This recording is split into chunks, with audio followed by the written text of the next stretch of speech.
Bom dia, pessoal, né? Eu vou relembrar um pouco da nossa aula de semana passada, né? Mentira, dessa segunda-feira agora, né? E vamos dar prosseguimento na matéria, né? Vamos lá. Deixa eu abrir aqui, né? Aula um, beleza? Só comenta para mim se vocês estão vendo a minha tela aí, tá tudo certinho, né?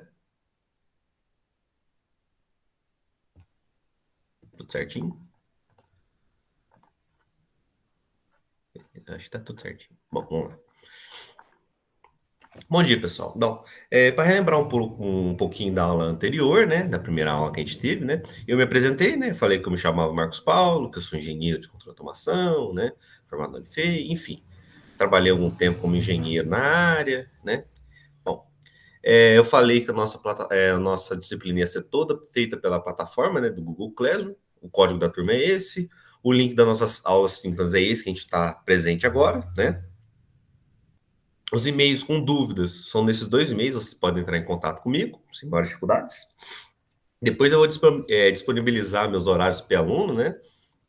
Mas, no geral, eu acabo respondendo também e-mails enviados fora do P-aluno, né? Geralmente eu respondo até bem rápido os e-mails, né? Não estou me vangloriando em nada, não. É porque eu pus o e-mail no meu celular e eu consigo responder ele com um tempo mais hábil, né? Eu pretendo que assim que eu tiver em Toledo, eu vou comprar um chip, né? Aí eu passo meu WhatsApp para vocês, né? Aí eu vou responder mais rápido ainda, que vocês podem me mandar o WhatsApp lá, a gente tenta resolver na hora ali, tá bom?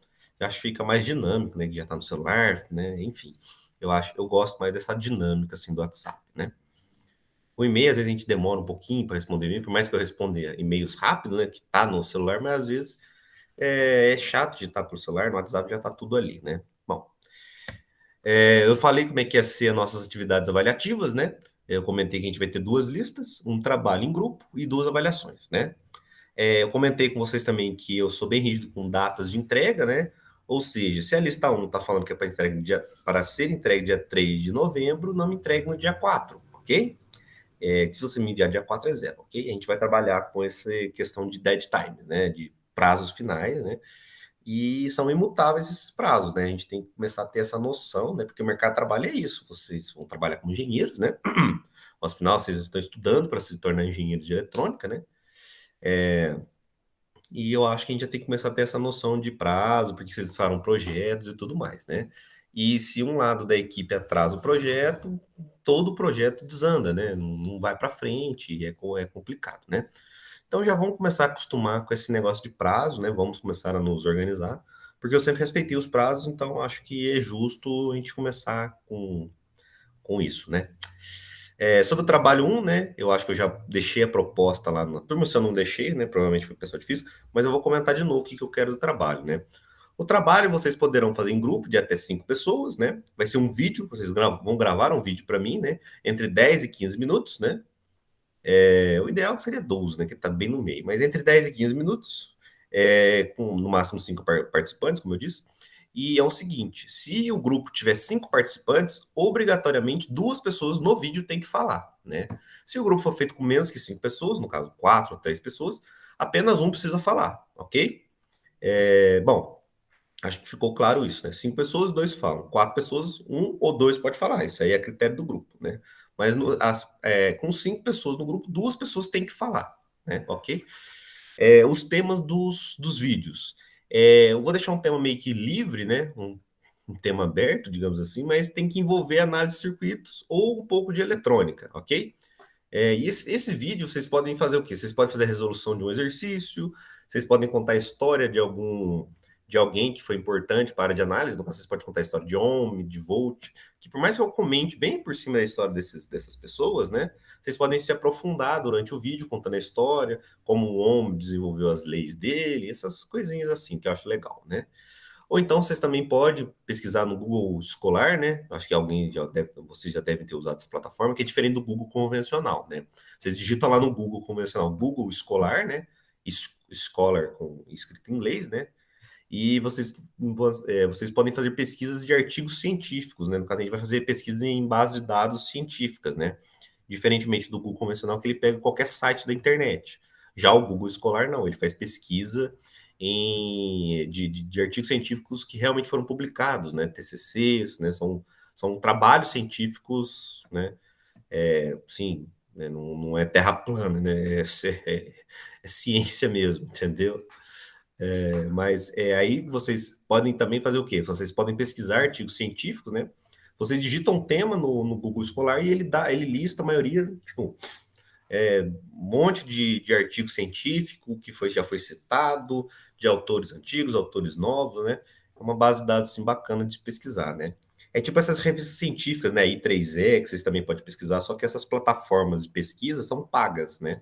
O Google Scholar é de graça, né? E não tem por que ninguém pagar uma mensalidade só para pesquisar fazer um trabalhinho, né? Mas aí vocês podem fazer o quê? Vocês podem pesquisar pelo Google Scholar algo no tema, né, de análise de circuitos elétricos, né? A plataforma é em inglês, né? Então vai exigir um pouquinho de conhecimento de inglês de vocês, mas nada muito pesado, né? Vocês digitam um termo em inglês, vocês vão achar muito mais resultados, né? De artigos científicos, trabalhos acadêmicos no tema da área de circuitos elétricos, né? Desenvolvimento. E vocês podem pegar um tema lá, né? No caso, vocês pegam um artigo, né? Comentem sobre o autor, façam uma resenha sobre esse trabalho. O que é? É ler o trabalho, entender o que ele está falando e trazer para os colegas o que foi dito pelo trabalho, entendeu? Coisinha assim simples, né? Então, pode ser contar a história de alguém que foi importante para a de circuitos elétricos, vocês podem fazer desenvolvimento de um exercício, vocês podem fazer análise de um artigo científico, né? Não tem muito segredo, não. Se vocês quiserem também começar a pisar lá na área de eletrônica analógica, né, falar um pouquinho de transistores, contar uma coisinha assim, trazer um assunto para os colegas que seja interessante, né? Mas eu vou deixar isso bem livre porque eu quero que seja algo feito assim, que não seja aquela obrigação, sabe? Não fica aquele clima chato de, eu tenho que fazer um trabalho para conseguir nota. Por isso que eu vou deixar vocês, mas vocês vão ver que eu deixo os alunos bem tranquilos, né? Que eu acho que o aluno tem que ter conforto em fazer a disciplina, não tem que ser nada obrigatório, né? Que eu acho que tudo que é feito obrigado, você acaba fazendo com má vontade, com mau gosto, entendeu? E é chato isso, né? Bom, eu, pelo menos, quando eu era obrigado a fazer alguma coisa, eu ficava meio nervoso, né? Não sei por que eu tenho que fazer isso, né? Mas aí é uma maneira, assim, para não ficar tão amarrado a coisa toda, né? Eu tô deixando vocês um pouco mais livres, assim, né? Vocês escolhem, tipo, tem que envolver a análise de circuitos elétricos, né? Tem que estar na área nossa, né? Obviamente, né? Não tem como você fazer um trabalho para mim e você falar de cardiologia, né? Vou achar muito interessante, mas não é o foco do curso aqui, ok? Mas é bem tranquilinho isso, viu, gente? Qualquer dúvida vocês podem perguntar do trabalho. Ele está bem longe ainda para ser entregue, né? Lá no dia 8 de dezembro, né? Mas ele tem que ser entregue, né? Aí vocês farão esse vídeo, vocês vão gravar esse vídeo e vão fazer um upload nele no YouTube, naquela seção lá de não listado, né? Que não precisa ser público o vídeo, não, né? Claro, quem quiser fazer e deixar público, não tem problema, né? Mas quem não tem interesse, né? Só faz o upload pelo YouTube e me envia o link, ok? No caso, todas as atividades que a gente vai enviar vai ser pelo Google Classroom, né? Aí vocês farão, né? Eu vou abrir a atividade, vocês vão ver que lá vai ter o prazo final para entrega, né? E vocês vão submeter tudo por lá, ok? Eu peço que vocês prestem atenção que semestre passado muita gente esqueci de clicar duas vezes no enviar, porque no Google Classroom você tem que clicar duas vezes no enviar, ok? Então, se não tiver o enviar lá, a atividade não foi enviada, ok? Fica apenas um rascunho, né? E como eu disse, passou no dia 4, não foi entregue, é zero, ok? Eu acho que é o mínimo de atenção que o aluno tem que ter é se perguntar para o professor se foi entregue a atividade, né? Se você está com dúvida se a atividade foi entregue, me envia o e-mail pergunta, professor, eu enviei a atividade tal. Confere, tá certinho, né? Eu acho que o mínimo que o aluno tem que fazer também é demonstrar esse interesse, tipo assim, ó, eu fiz a atividade, chegou aí tudo certinho, né? Começar a gente ter essa confirmação de duas etapas, entendeu? Ó, eu fiz aqui, mas tá certo. Porque eu na graduação fazia isso, eu tinha que entregar os trabalhos e perguntar, professor, chegou? No caso, lá na faculdade onde eu estudava, a gente tinha uns gavetões lá que a gente entregava os trabalhos escritos a gente chama de escaninho do professor, né? Que era um monte de gaveta, tinha o nome do professor e você enfiava o trabalho lá, né? Quando ele não estava presente, só deixava o trabalho lá dentro, né? E eu sempre perguntava, professor, eu deixei meu trabalho lá, você recebeu? Ele falou assim, não, recebi sim, eu vi que estava lá no meu escaninho, beleza, entendeu? Então, eu acho que é o mínimo, né? Porque não custa nada. Você mediu a atividade, logo em seguida você já abre o seu e-mail e manda, ó, professor, enviei a atividade tal. Confere, tá tudo certinho? Eu vou lá, olho rapidão e falo assim, não, tá certinho, né? É claro, vocês façam isso antes do prazo final, né? Por exemplo, se é o dia 3, no mínimo do dia 2, vocês perguntam, professor, eu enviei a atividade no dia tal, chegou mesmo? Vou falar, não, chegou sua atividade, ok? Bom, as datas estão aí, né? A gente vai respeitar essas datas, né? Eu falei que a nossa avaliação, né? No caso da dia 27 é o dia, só que eu vou deixar a avaliação aberta por 24 horas, né? Porque, como eu falei, eu não acho justo o aluno ser prejudicado por causa de um provedor de internet que não faz o papel dele, né?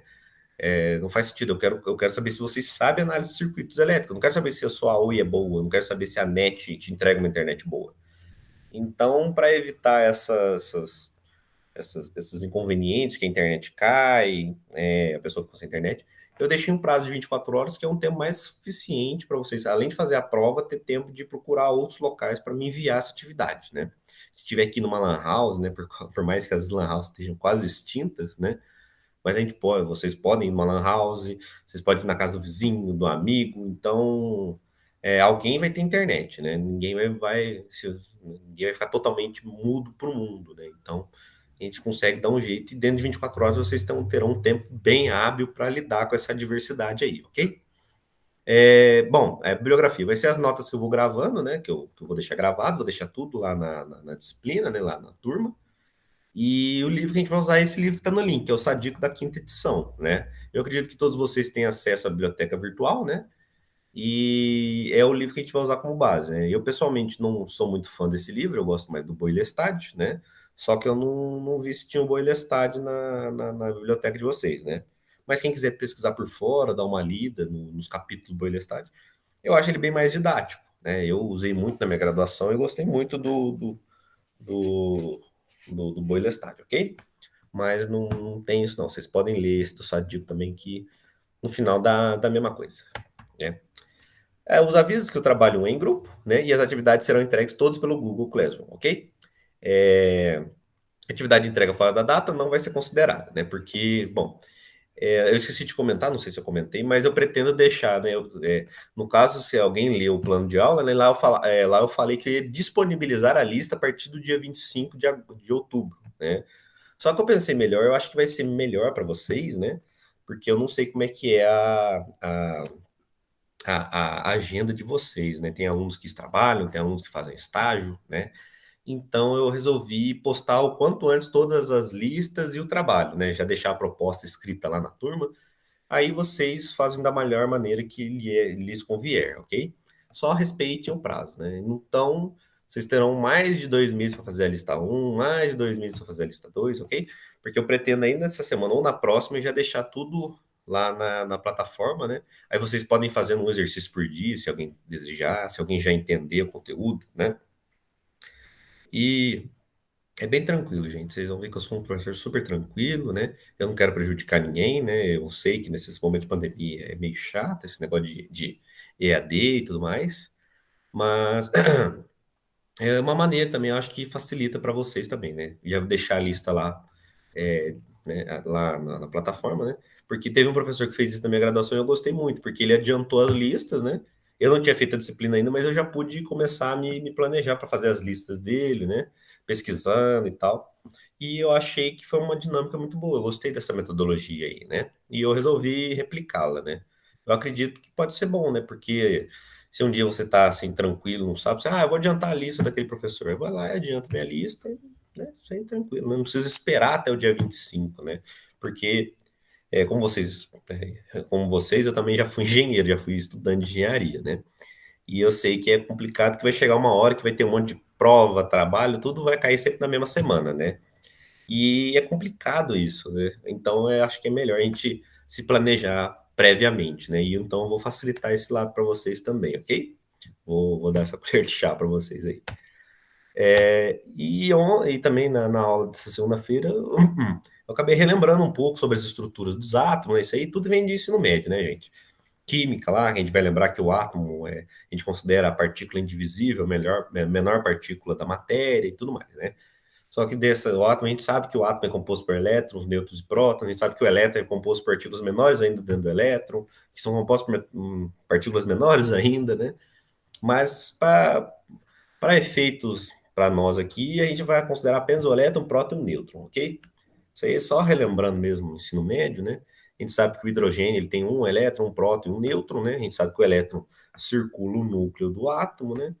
É, a gente sabe que a carga elementar de um elétron é 1,6 vezes 10 a menos 19 coulomb, né? São essas coisinhas que eu falei na última aula, né? A gente sabe que os elétrons são eles que fluem, eles que fazem a corrente elétrica. O potencial elétrico é a distância que esse elétron está de uma partícula elétrica carregada, né? E conforme a gente vai afastando desse potencial elétrico, a gente tem as superfícies equipotenciais, e a diferença entre superfícies equipotenciais, a gente gera uma diferença de potencial, né? Aqui, esse pontilhado de nossas superfícies equipotenciais. Uma carga elétrica, ela fornece uma força elétrica em todas as direções, né? Vejam as setinhas azuis, né? E quando a gente tem partículas em potenciais diferentes, a gente tem uma diferença de potencial, né? Tá falando aqui superfície potencial, diferença de potencial, né? Eu comentei que o termo amperagem e voltagem não existe, né? Muitos já podem ter ouvido esse termo aí durante a vida, né? A gente pergunta, qual que é a voltagem desse liquidificador? Qual que é a amperagem desse disjuntor, né? E eu devo dizer que não existem esses termos, são termos incorretos, né? Por mais que a gente começa a relevar, né, não é correto, né? E como exemplo, eu usei o exemplo da quilagem, né, que é como se a gente perguntasse qual que, em vez de qual que é o peso bruto que um caminhão carrega. A gente vai falar 600 quilos, né? É a mesma coisa, qual que é a tensão máxima do equipamento do liquidificador? 300 volts, né? Um negócio assim. E a gente não fala qual que é a voltagem, né? A gente fala qual que é a quilagem do caminhão. A gente não fala isso, a gente fala qual que é o peso máximo que o caminhão carrega. O peso máximo dele é 300 quilos, né? E então, para vocês lembrar disso, é só vocês lembrar que não existe quilagem, né? Eu tenho um guindaste que tem uma quilagem de 300 quilos, entendeu? É uma voltagem de 300 volts, sacou? É nesse ramo aí, é nessa linha de raciocínio, por isso que não existem as palavras voltagem e amperagem, ok? Eu recomendei a leitura do capítulo 1, só o resuminho lá, para quem quiser, o link estava lá, né? E hoje a gente vai dar a introdução às leis de Ohm, ok? É só uma releitura mesmo da aula passada, bem rapidão, né? Vou fechar aqui. Ficou alguma dúvida? Alguém quer perguntar alguma coisa da aula passada? Eu vou dar início agora a iniciar aqui o conteúdo da aula 2. Tudo certinho? Beleza, então vou apresentar a aula 2 aqui. Deixa eu ver se está apresentando aqui. Tá certinho. Beleza, vamos lá. Droga. Tá aqui, tá aqui. Bom, agora sim vai começar a nossa aula 2, viu, pessoal? Aquela era só uma releitura, né? E a gente vai trazer agora os conceitos da lei de Ohm, né? Eu não sei se todos aqui é a primeira vez que fazem essa disciplina, se a gente já tem repetentes, né? Para quem tá relembrando a matéria, né? É, isso aí vai ser meio que tranquilo, né? Não tem muita dificuldade. Então, tá aqui. Bom, é a introdução, né? Vamos lá. O que é um circuito elétrico, né? Antes da gente começar a falar do lei de Ohm, a gente tem que falar o que é um circuito elétrico, né? O circuito elétrico é um circuito que agrega vários dispositivos elétricos, né? Que a gente vai agregar esses dispositivos de uma maneira que ele vai executar uma tarefa que seja interessante para a gente, né? No caso, o exemplo mais básico de um circuito elétrico é uma lâmpada com interruptor, né? Qual que é o objetivo dessa lâmpada com esse interruptor? É que quando eu chego no ambiente escuro, eu aperto um botão, né? No caso, o interruptor, né? E a luz se acende. Quando eu não estou na sala, eu vou lá e apago essa luz, né? Então, esse é o circuito elétrico mais básico de todos. Um circuito elétrico desse é composto por quê? Uma fonte de tensão, né? No caso, uma fonte, uma lâmpada e um botão, né? Aí a gente vai ter a fiação para fazer essa circulação de elétrons, né? A gente vai ter esses elétrons circulando por esse dispositivo, né? Para que ele possa ligar essa lâmpada, né? Claro, tem outros circuitos elétricos simples também. A gente pode colocar uma sirene, caso algum alarme toque, né, para ter um aviso sonoro, né? Mas a ideia do circuito elétrico é que a gente agregue vários dispositivos elétricos no final para ele atender um objetivo, né, qualquer, ok? Alguns exemplos de dispositivos elétricos, né, eu falei, a lâmpada, um disjuntor, é um dispositivo elétrico, né? Tudo que trabalha com eletricidade é um dispositivo elétrico, né? No caso aqui, eu coloquei uns dispositivos muito comuns na eletrônica também, e a gente sabe que a eletrônica também é elétrica, né? Só que a eletrônica seria né? A elétrica com funcionalidades mais complexas, né, que a gente vai agregar um capacitor, um indutor, um resistor, um transistor, mas isso aí vai ser assunto mais para frente no curso de vocês, né? Eu acredito que muitos aqui ainda não entraram em eletrônica, né, no caso analógica, né, eletrônica analógica, né? Mas logo logo vocês estarão fazendo essa disciplina, né? Até porque vocês são de engenharia eletrônica, né? Então, uma hora ou outra vocês vão ter que ver isso, né? Mas aqui a gente tem alguns exemplos de dispositivos elétricos, né? Um capacitor é um dispositivo elétrico, indutor, resistor, né? Outro exemplo de resistor, além desse da eletrônica, tem o resistor do chuveiro, né? A gente sabe que o chuveiro trabalha com resistência elétrica, né? Até porque quando queima o chuveiro, a gente sempre vai escutar assim, ah, queimou a resistência do chuveiro, né? Porque o chuveiro elétrico trabalha com a resistência elétrica, né? Através do efeito Joule, ele aquece a água, enfim, tem uma física legal por trás disso aí, ok? Bom, carga elétrica, né? Então, a gente tá falando de circuitos elétricos, a gente tem que saber, tipo, o que que é uma carga elétrica, né? A carga elétrica, por definição, né? É, a carga elétrica é aquele elétron, aquela partícula mínima que ela vai circular por nosso circuito, né? No caso, o elétron ele possui uma carga elétrica negativa, né? A gente vai considerar ele sempre negativo, e é ele que flui, né? Lembra que eu falei dos elétrons livres, né? Ele que flui através do nosso circuito, ok? A gente também consegue eletrizar objetos sem fonte elétrica, né? Sem uma fonte, né? No caso, a gente esfregando um balão no cabelo, né? Eu acho que vocês já fizeram experimento no ensino médio, né? O professor de física já deve ter feito é o processo de eletrização por atrito, né? A gente passa um balão no cabelo, o cabelo fica atraído pelo balão, né? A gente passa um pente no cabelo e pega uns papelzinhos, a gente cortar uns papelzinhos bem pequenininhos, o papel vai ser atraído por esse atrito do cabelo com o pente, né? Porque esse atrito faz esses elétrons livres se transferir de um objeto a outro, né? Aí a gente vai ter em um corpo vai ter um excesso de elétrons, e no outro corpo vai ter uma falta de elétrons, né? E, bom, como a gente tem essa diferença de carga elétrica, né? A gente acaba atraindo objetos que estão com essa carga elétrica também diferente. No caso, o balão. Quando a gente esfrega o balão no cabelo, alguma parte dos elétrons vai para o cabelo e outras partes, e esses elétrons saem do balão para o cabelo, né? Aí vocês vão ver que o cabelo ele dá uma afastada porque está todo mundo carregado negativamente, né? E a gente sabe que cargas elétricas se afastam, né? Elas se repelem, né? Por isso que quando a gente põe a mão aquele gerador de esqueci o nome. Geralmente tem muito em feira de física, que é uma bolona metálica que corre uma correia. Isso ele também ele está fazendo eletrização por atrito, que é uma correia de couro, ela esfregando numa parte daquela bola de metal. E quando você rela a mão nessa bola, você todo está com um potencial o mesmo potencial daquela bola. No caso, ela teve essa diferença de potencial, né? E ela acaba pegando, acaba fornecendo elétrons para você. Aí por isso que o seu cabelo acaba se afastando para todo lado, né? Eu acho que muita gente já viu isso, tem no YouTube, né? Acho que o próprio Iberê do Manual do Mundo já fez isso, né? E então, a carga elétrica, no caso, a menor carga elétrica possível é a carga elétrica de um próton e de um elétron, né? Só que o próton ele está preso no núcleo do átomo, né? Ele está preso lá no, ele compõe o núcleo do átomo junto com o nêutron, né? Quando a gente rompe essa ligação do próton com o nêutron, a gente tem uma bomba atômica, né? A gente tem a fissão do átomo, né? E não chega a esse ponto nossa matéria, né? A gente apenas vai lidar com os elétrons livres, né? Os elétrons que estão circulando a camada, né? A camada mais externa do nosso átomo, né? A gente apenas apenas os elétrons livres vão ter esse fluxo, né? A carga elementar a gente chama de E, né? E ela é dada em Coulomb, né? Foi o Coulomb que descobriu essa carga elétrica elementar, ok?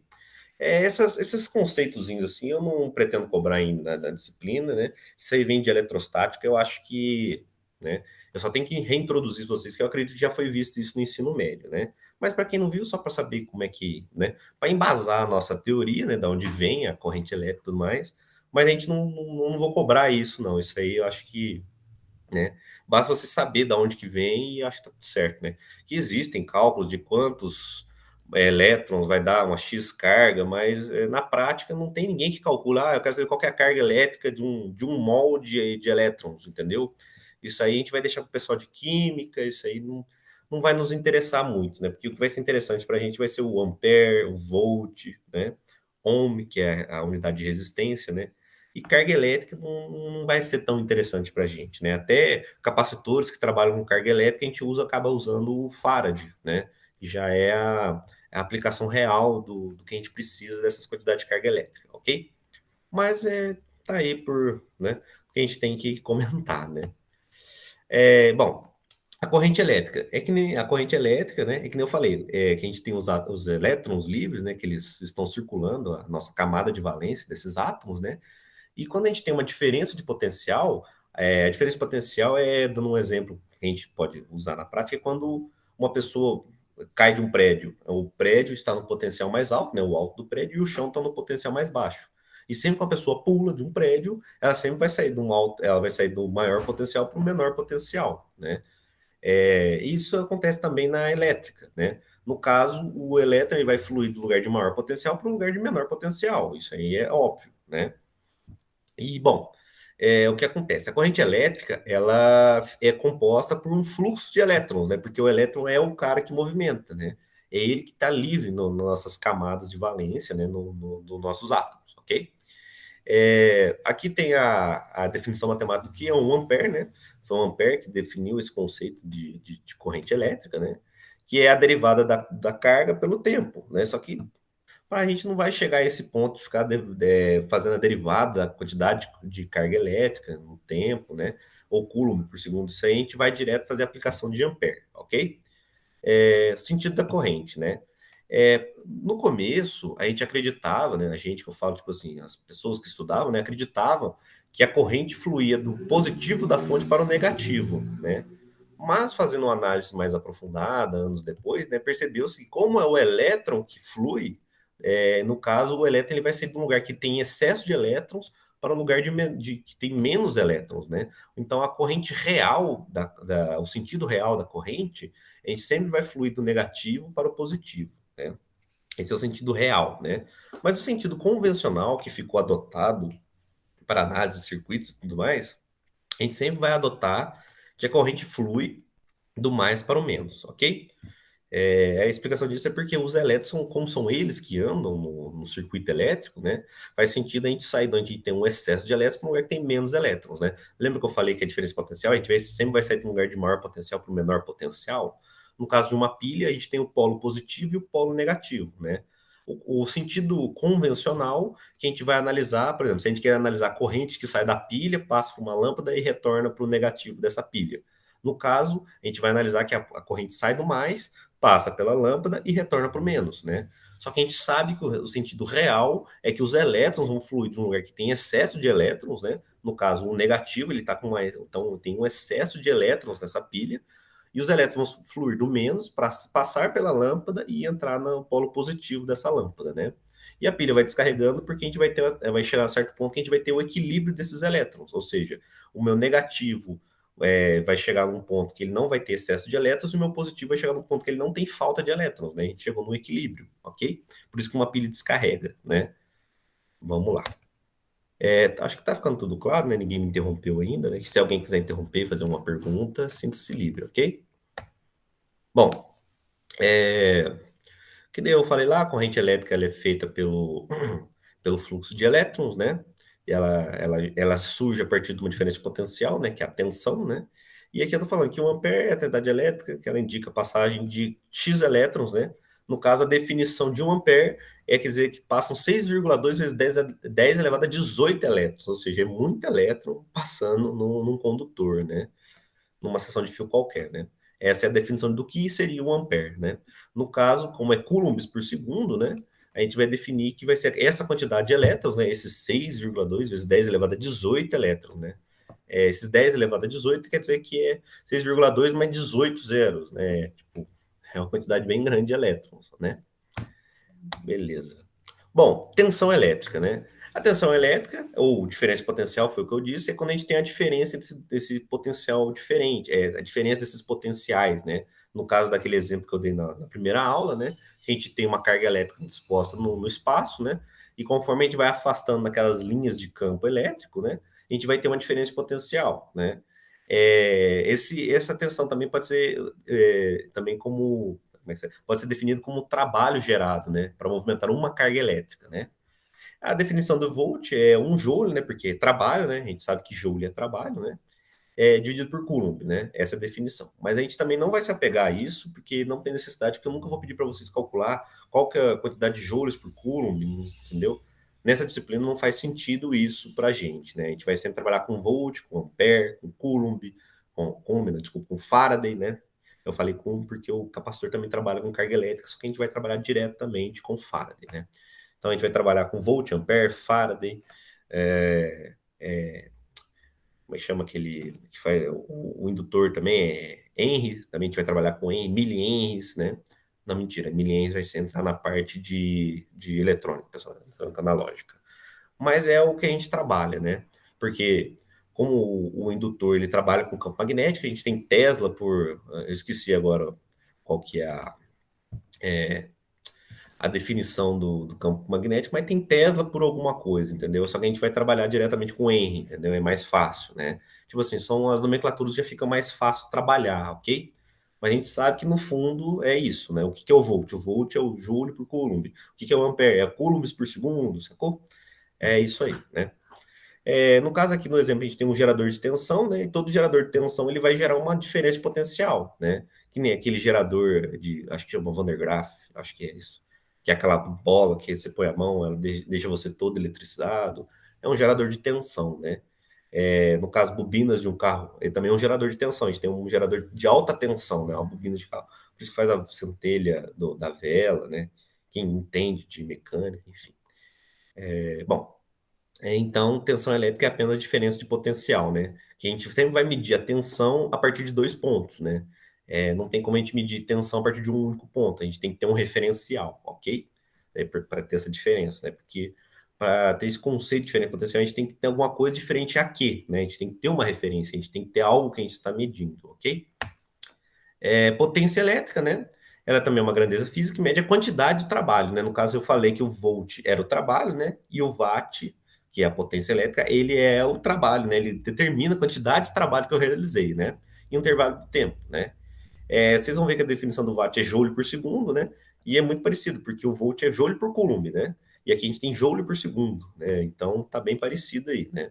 Só que, mais uma vez, a gente não vai trabalhar joule por segundo, a gente vai trabalhar direto com a grandeza watt, né?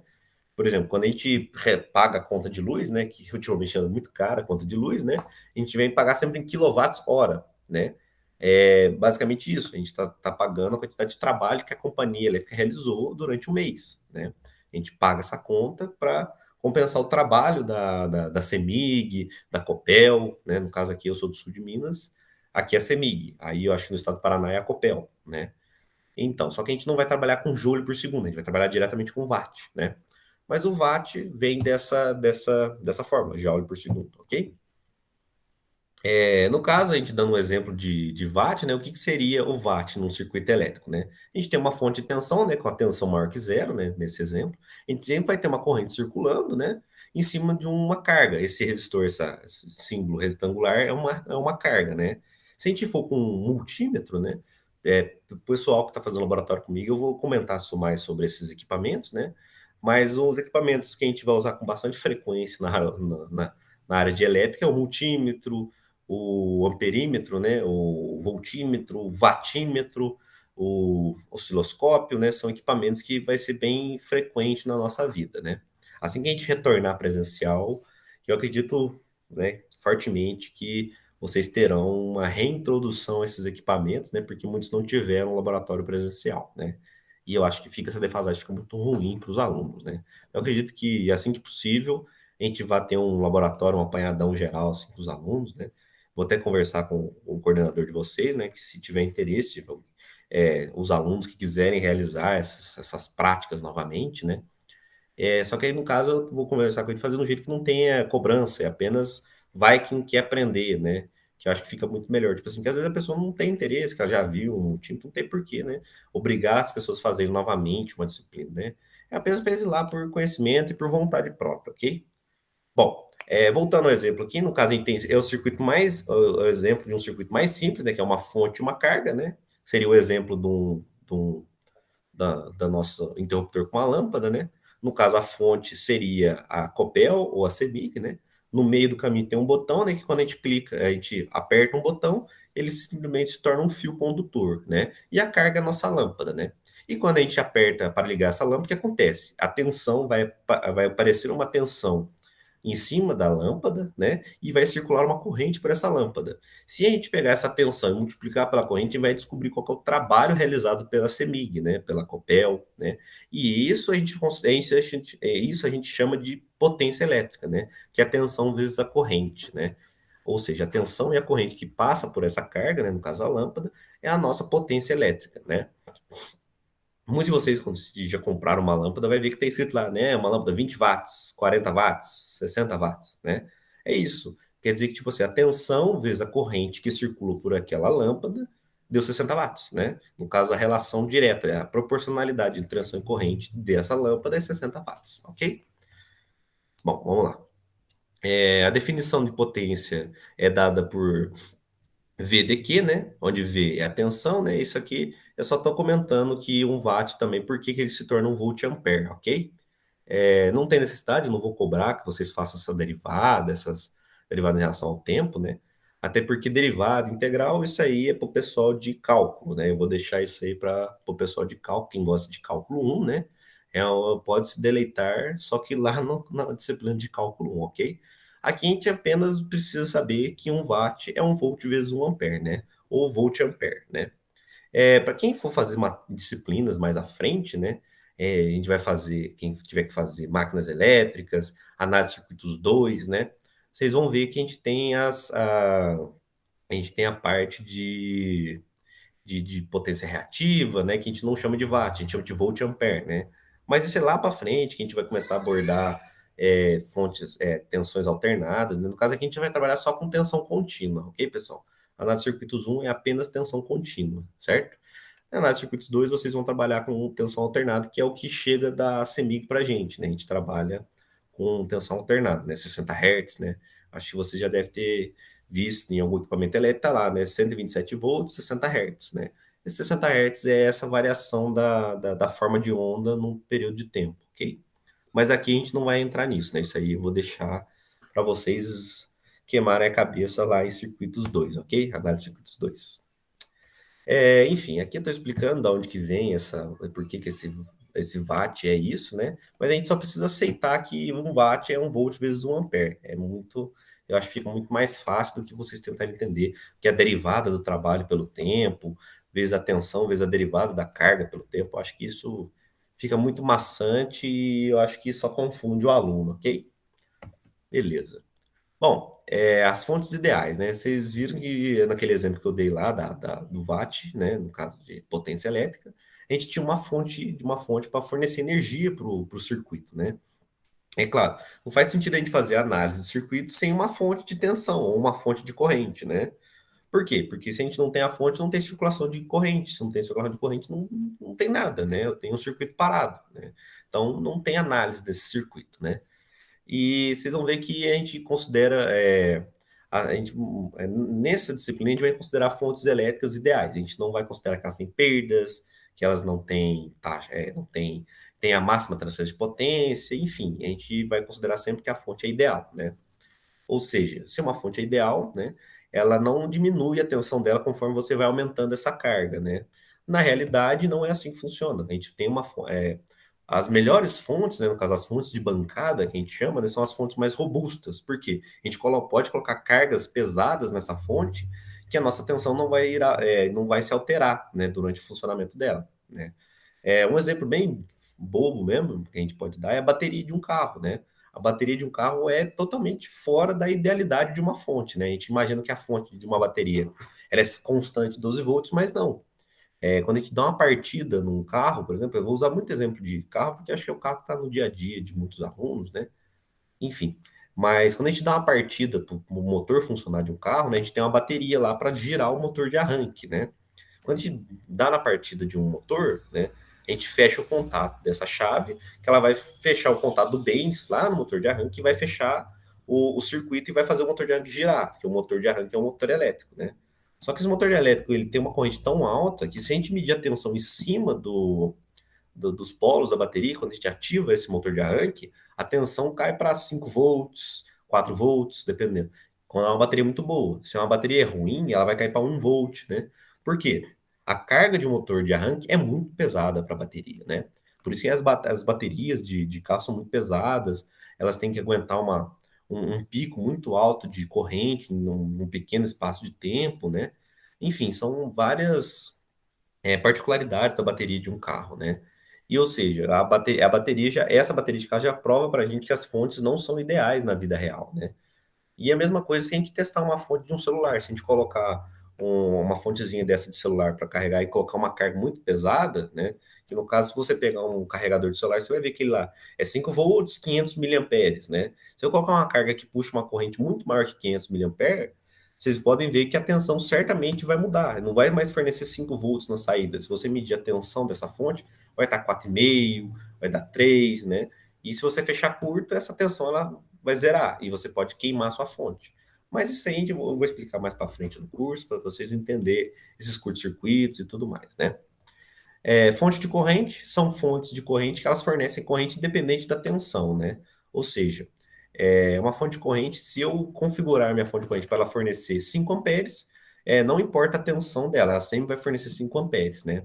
Que a gente vai ver ao longo do curso, né? Que quem determina a corrente é a carga, né? Se eu altero meu resistor, vai mudar a corrente que circula por esse circuito, né? Não necessariamente a tensão, que nem aquele exemplo da lâmpada. Eu posso ter uma fonte de 10 volts e uma lâmpada de 5 ohms que vai ter uma certa corrente. Se eu mudar essa fonte para, por exemplo, outra resistência, né? Os 10 volts vão continuar existindo em cima da fonte, mas a corrente foi alterada, ok? Isso vem das leis de Ohm, a gente vai falar mais para frente também, né? E a gente vai ver também que as fontes dependentes, elas dependem de algum outro parâmetro dentro do circuito, né? Só que isso vai ficar mais claro quando a gente estiver falando de eletrônica analógica, né? Por quê? Porque o exemplo mais prático de fonte dependente que a gente tem hoje são os transistores, né? Nesses circuitos, a análise de circuitos 1 é meio difícil de falar de fontes dependentes, porque não faz sentido. Eu tenho um resistor, uma fonte depende daquele resistor, sabe? Isso aí vai ser mais compreendido em analógica, porque a gente vai começar a introduzir os conceitos de transistores, né? Não sei se vocês sabem, mas hoje em dia, né, nossos circuitos eletrônicos são todos compostos de bilhões de transistores, né? É, um chip, no caso um processador, ele tem centenas de milhares de transistores, né? E alguns dispositivos eletrônicos não têm apenas um chip, né? Tem diversos chips, né? E todos eles são feitos por transistores, né? E vocês vão ver lá na lógica que transistor nada mais é do que uma chave eletrônica, né? É que nem o exemplo do interruptor, né? Só que no caso do interruptor eu escolho quando acender a lâmpada. Já os transistores não, através de um impulso elétrico, eu consigo determinar se ele abre ou fecha um certo circuito, né? E a partir disso aí a gente consegue fazer várias lógicas, né? Por isso que a gente tem computadores hoje, tem celular, smartphone, né? Graças a esses incríveis componentes aí, né? Mas isso aí também é assunto lá para eletrônica analógica, certo, pessoal? Não vamos nos apegar aqui, não, é só para vocês entenderem o que está acontecendo, né? No final da disciplina a gente vai comentar sobre amplificadores operacionais, né? Mas aí eu comento novamente sobre transistores, ok? Mas aqui, por enquanto, não tem necessidade, não. Só para vocês saberem que existe. A fonte real, que nem eu falei, né? Nunca vai ser essa característica linear, né? A gente sempre vai começar com uma tensão mais alta e conforme eu vou aumentando essa carga, a minha tensão na saída vai diminuir, né? Porque na nossa fonte real, a gente tem perdas, né? Porque são feitos com componentes reais, né? Nenhum componente, né? Dado o processo de fabricação, nenhum componente é perfeito, né? A gente tem perdas por efeito Joule, né? Vocês vão ver, eu posso comentar mais para frente, né? Mas não é o nosso foco aqui, né? É interessante vocês saberem que fontes de tensão reais, elas têm essas diferenças, né? Elas não vão se comportar de maneira ideal, né? Obviamente, né? Mas para a disciplina, a gente sempre vai adotar que as fontes são ideais, ok? No caso, se eu falar para você que uma fonte é 10 volts, vocês vão usar 10 volts como tensão de alimentação, né? A gente não vai, tipo, porque 10 volts, mas vai ter. Não, a gente sempre vai considerar que é 10 volts e aquela fonte é imutável para todo e qualquer circuito, ok? É claro, né? Para um exemplo, se uma fonte é 10 volts, para aquele circuito, a fonte sempre vai ter 10 volts. Para um outro circuito que uma fonte for de 12 volts, o circuito sempre vai ter 12 volts, certo? Beleza. Aqui eu estou explicando por que a fonte real tem essa diferença de tensão, né? Para a gente conseguir fazer um exemplo usando uma fonte ideal do porquê que essa fonte cai, é como se a gente inserisse uma carga, né? Esse RS, né? É a resistência interna da fonte, né? No caso é o R supply, né? Supply é fonte em inglês, né? No caso, a gente vai usar, né, para a gente conseguir representar uma fonte real utilizando fontes ideais, né, é só a gente colocar uma fonte ideal com um resistor em série. Por quê? A gente vai ver que quando a gente tem um circuito fechado, né, por lei de malha, né, lei de Kirchhoff, né, a gente sempre vai ter uma queda de tensão nos dois resistores, né. Claro, essa R supply, né, essa resistência interna da fonte, é uma resistência muito pequena. Mas sempre que eu alterar essa resistência de carga, essa resistência interna vai alterar a queda de tensão em cima dela, porque eu estou alterando o circuito, vai mudar a corrente, mudando a corrente muda a potência, enfim, né? Lembra que eu falei que a potência ela está diretamente proporcional à tensão, enfim. É assim que a gente consegue representar uma fonte real utilizando fontes ideais, né? Mas é só para você saber que a gente consegue representar, mas mais uma vez, como eu disse, para os nossos exemplos, a gente sempre vai considerar que a fonte é ideal, ok? Aqui, no caso, a gente tem um exemplo de fonte de corrente, né? Que nem eu falei para vocês, é o transistor, né? É o exemplo de fonte de corrente mais fácil do nosso dia a dia, né? Que no geral a gente não tem, assim, a gente não trabalha tanto com fonte de corrente, né? Eu, como já, né, trabalhei na área, né? Eu estava desenvolvendo um CLP, né? Que eu comentei na primeira aula com vocês e tudo mais, né? Uma fonte corrente que a gente consegue trabalhar com maior, assim, mais usual, seria um transistor, no caso, esse é um TBJ, né? Que é transistor de junção, enfim, né? Por quê? Quando a gente coloca uma corrente na base, ele vai fechar esse circuito entre o C e o E, né? Que é o coletor e o emissor, né? O transistor, vocês verão lá, que ele funciona muito parecido com uma torneira, né? Conforme eu vou abrindo a torneira, vai aumentando o fluxo, né? No transistor é a mesma coisa. No caso, o registro da torneira seria a base, o coletor emissor é o fluxo de água, né? Que vai sair, né? Só que o transistor tem a diferença que a gente aplica uma corrente na base, ele se soma com a corrente de coletor e a gente vai ter uma soma dessas correntes no emissor. Por isso que há essa soma de corrente, né? A gente consegue um fluxo maior de corrente, né? E o jeito que a gente controla essa corrente é através da base também, né? Essa soma dessas correntes, né? Aí isso aí vai vir lá da teoria das leis dos nós, que eu vou falar lá em Kirchhoff, né? Isso aí também tá um pouco mais para frente no curso, ok? Eu acho que tá na terceira ou quarta aula, enfim. Mas é lá na frente eu comento isso aí, vocês vão poder ligar essas ideias, né? Mas, como mais uma vez dizendo, né, fonte de corrente é mais usual a gente utilizando na análise de circuitos de corrente de analógica, né? Claro, a gente vai ter alguns exemplos, né, de fonte de corrente, né? O símbolo da fonte de corrente é essa bolinha com uma seta, né? E como a fonte de tensão, a gente vai colocar lá que uma fonte de tensão tem 5 volts. Essa fonte de corrente ela vai fornecer para a gente, por exemplo, 5 amperes, né? Ou 10 amperes, depende da fonte de corrente, né? Aí, para nossa análise, a gente vai apenas considerar que aquele ramo tem aquela corrente, né? No caso aqui, é a mesma coisa com o transistor. A gente considera que naquele ramo vai passar aquela corrente, né? No exemplo aqui é beta e B, né? Beta é um coeficiente que é dado pelo fabricante do transistor, né? E o IB é a corrente de base, lembra? Que eu falei que é a corrente de base que determina a quantidade de corrente que a gente vai somar do nosso coletor. É basicamente isso, pessoal. Só que, claro, transistor é algo bem mais complexo, né? Já é uma análise um pouco mais elaborada, né? Mas isso aí a gente vai ver lá em analógica, ok? Não tem necessidade, né? Apenas saibam que existe, ok? Beleza, né? Aqui no caso, dando um exemplo de fonte real, né, do que seria uma fonte de corrente real, né? No caso lá a gente tinha uma fonte de resistência em série, né? Aqui a gente tem uma resistência em paralelo, né? Por quê? Na tensão a gente ia ter uma diminuição da tensão conforme alterasse a carga. Na corrente, o que alteraria esse fluxo de corrente do real para o real, né? Do ideal para o real, se a gente colocasse uma resistência em paralelo. Por quê? Pelas leis dos nós, a gente ia ver que, tipo assim, uma parte da corrente não ia passar totalmente na carga. Uma parte dessa corrente ia ser desviada na perda interna da própria fonte, né?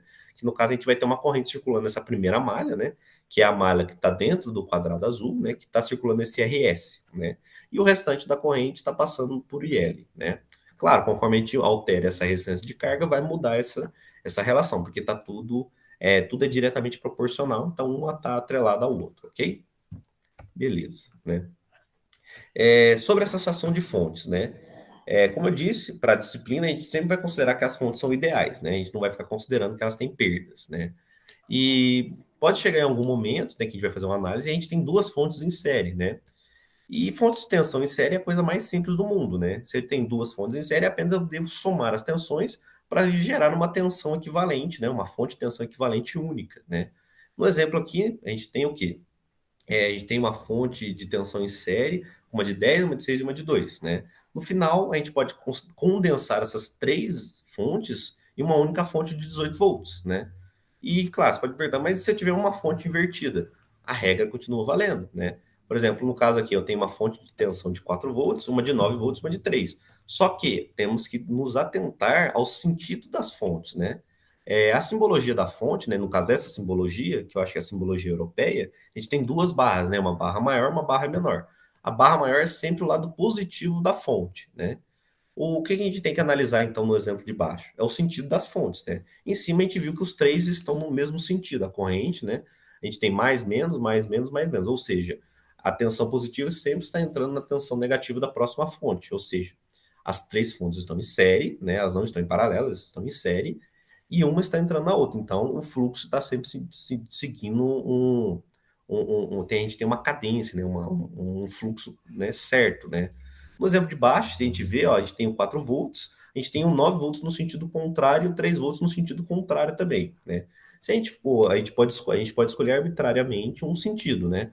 No caso aqui, o exemplo, ele já está adotando um sentido que tem o maior potencial, né? Mas se eu quisesse adotar o sentido da esquerda para a direita, a gente ia somar o quê? 4 volts. Como a tensão está invertida, a gente vai inverter o sinal, né? Como eu determinei que para o meu lado direito, né, a seta indo da esquerda para a direita é o positivo, o que a gente teria? A fonte 4 volts no sentido correto, então ela está positivo. A tensão da fonte 9 volts, como ela está em sentido oposto, ou seja, ela está atrapalhando. Se ela atrapalha, então eu devo retirar a tensão dela. Então eu vou colocar mais 4, menos 9, menos 3, né? Isso daria menos 8 volts, né? Só que como esse exemplo já adotou o sentido correto, né? Já adotou o sentido, né? O sentido que realmente a tensão está caminhando, o exemplo dele já deu positivo. Ou seja, ele adotou que o sentido é da direita para a esquerda. Então, a tensão que atrapalha é a fonte de 4 volts.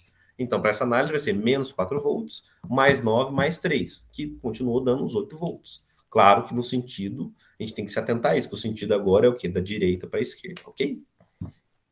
Não tem muita dificuldade, gente. É só somar as fontes e atentar ao sentido das correntes, né? Aos sentidos dessas tensões, né? Ok? Bom, e fontes de tensão em paralelo, como é que vai ser, né? No caso, a gente sempre vai adotar fontes de corrente de tensão em paralelo, de fontes de mesma tensão, né? Porque se a gente coloca uma fonte de tensão uma fonte de tensão, tensões diferentes, né? Acontece que a gente acaba tendo uma circulação de corrente nessa primeira malha, né? Usualmente a gente não vai usar fontes de tensão diferentes para alimentar, né? A gente não vai colocar as duas em paralelo, porque você acaba tendo uma perda de energia, né? Porque sempre vai ter uma corrente circulando dentro desse ramo, né? Que é uma perda de energia, né? Por exemplo, se eu colocar uma fonte de 12 volts em paralelo com uma de 11, lembra que eu falei que a tensão de 12 vai sobrepor a tensão de 11? Aí essa I1 vai começar a circular dentro desse primeiro ramo, dessa primeira malha, né? E não é interessante. O interessante é você colocar duas fontes de tensão em paralelo, né? Por exemplo, duas baterias em paralelo, porque no final a gente consegue aumentar a nossa corrente de alimentação, ok? Por exemplo, se eu tenho uma pilha de 1,5 volt que fornece 500 miliamperes, se eu colocar outra bateria igualzinha de 1,5 volt de 500 miliamperes, no final eu consigo alimentar uma carga de 1 ampere. Por quê? As duas pilhas em paralelo, né, respeitando as polaridades, né? Se eu inverter as polaridades, elas estão em série e estão em curto, né? Aí isso aí você vai começar a circular uma corrente, pode até danificar as baterias, né? A gente tem que se atentar a isso. Em paralelo, as duas fontes têm as mesmas polaridades para os mesmos sentidos, né? E quando a gente coloca essas duas pilhas em paralelo, a gente consegue somar a corrente das duas. A gente consegue fornecer carga para consegue fornecer corrente para uma carga que puxa uma corrente muito mais elevada, né?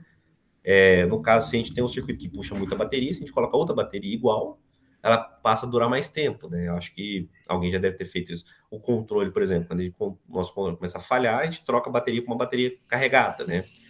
Se a gente colocasse baterias, por exemplo, a gente tem duas baterias em série num controle. Se a gente colocasse mais duas baterias em paralelo com essas duas baterias, o nosso controle vai durar o dobro de tempo, porque eu dobrei a quantidade de corrente que é fornecido para que o circuito consegue fornecer para o nosso circuito, né? Que a bateria consegue fornecer para o controle, né?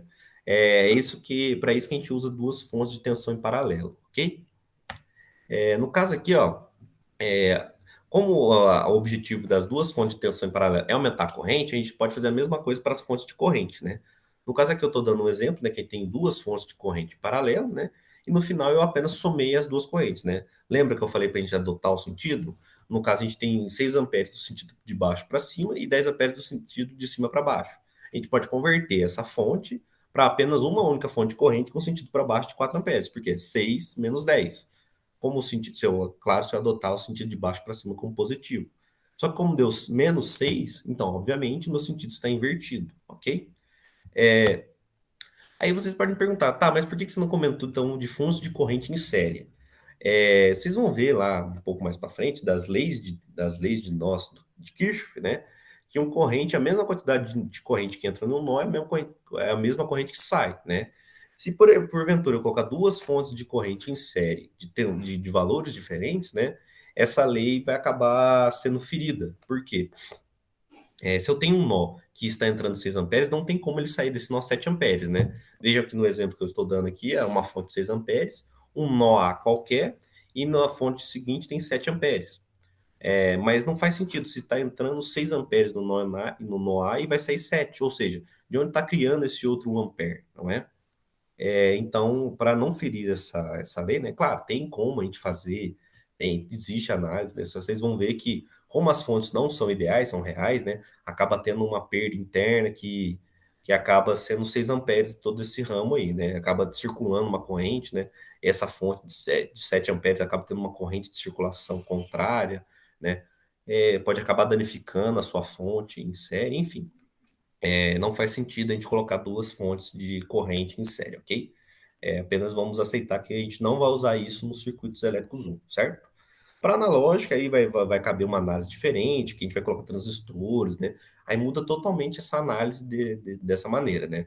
Mas para análise de circuitos 1, a gente não vai usar fontes de corrente em série, ok?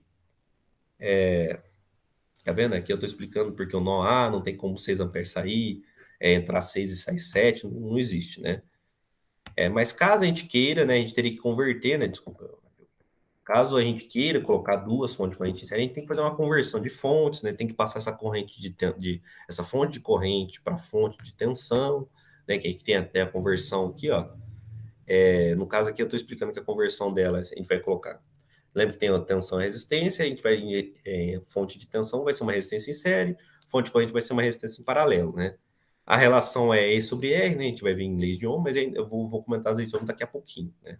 Mas aqui está a conversão de fontes, caso se um dia houver necessidade, né? Mas para análise que a gente vai fazer, às vezes não necessita essa conversão de fonte de tensão e corrente. Mais provavelmente em TVNA e Norte, a gente vai comentar novamente sobre essa conversão de fontes, né? Para esse início aqui, a gente não vai ter tanta necessidade disso, não, ok? No caso aqui, eu estou dando um exemplo de como converte duas fontes, né? Eu vou relembrar isso quando a gente entrar em TVNA e Norton. Para quem já fez a disciplina, vai se lembrar do que eu estou falando, né? Mas para quem não viu, não precisa se assustar ainda, tá bom? Mais para frente eu comento novamente sobre isso, ok? Aqui eu estou dando um exemplo de como converte, né? E para o caso das duas fontes em série, né, como a gente tem um e um diferente de dois, né, a gente tem que converter essa fonte para duas fontes de tensão, tá vendo? A gente vai fazendo a conversão aqui e no final eu reconverto novamente para uma fonte de corrente com uma resistência interna, ok? Mas vocês viram que fica muito complicado, né, colocar duas fontes de corrente em série, que eu tenho que ficar convertendo, desconvertendo, né?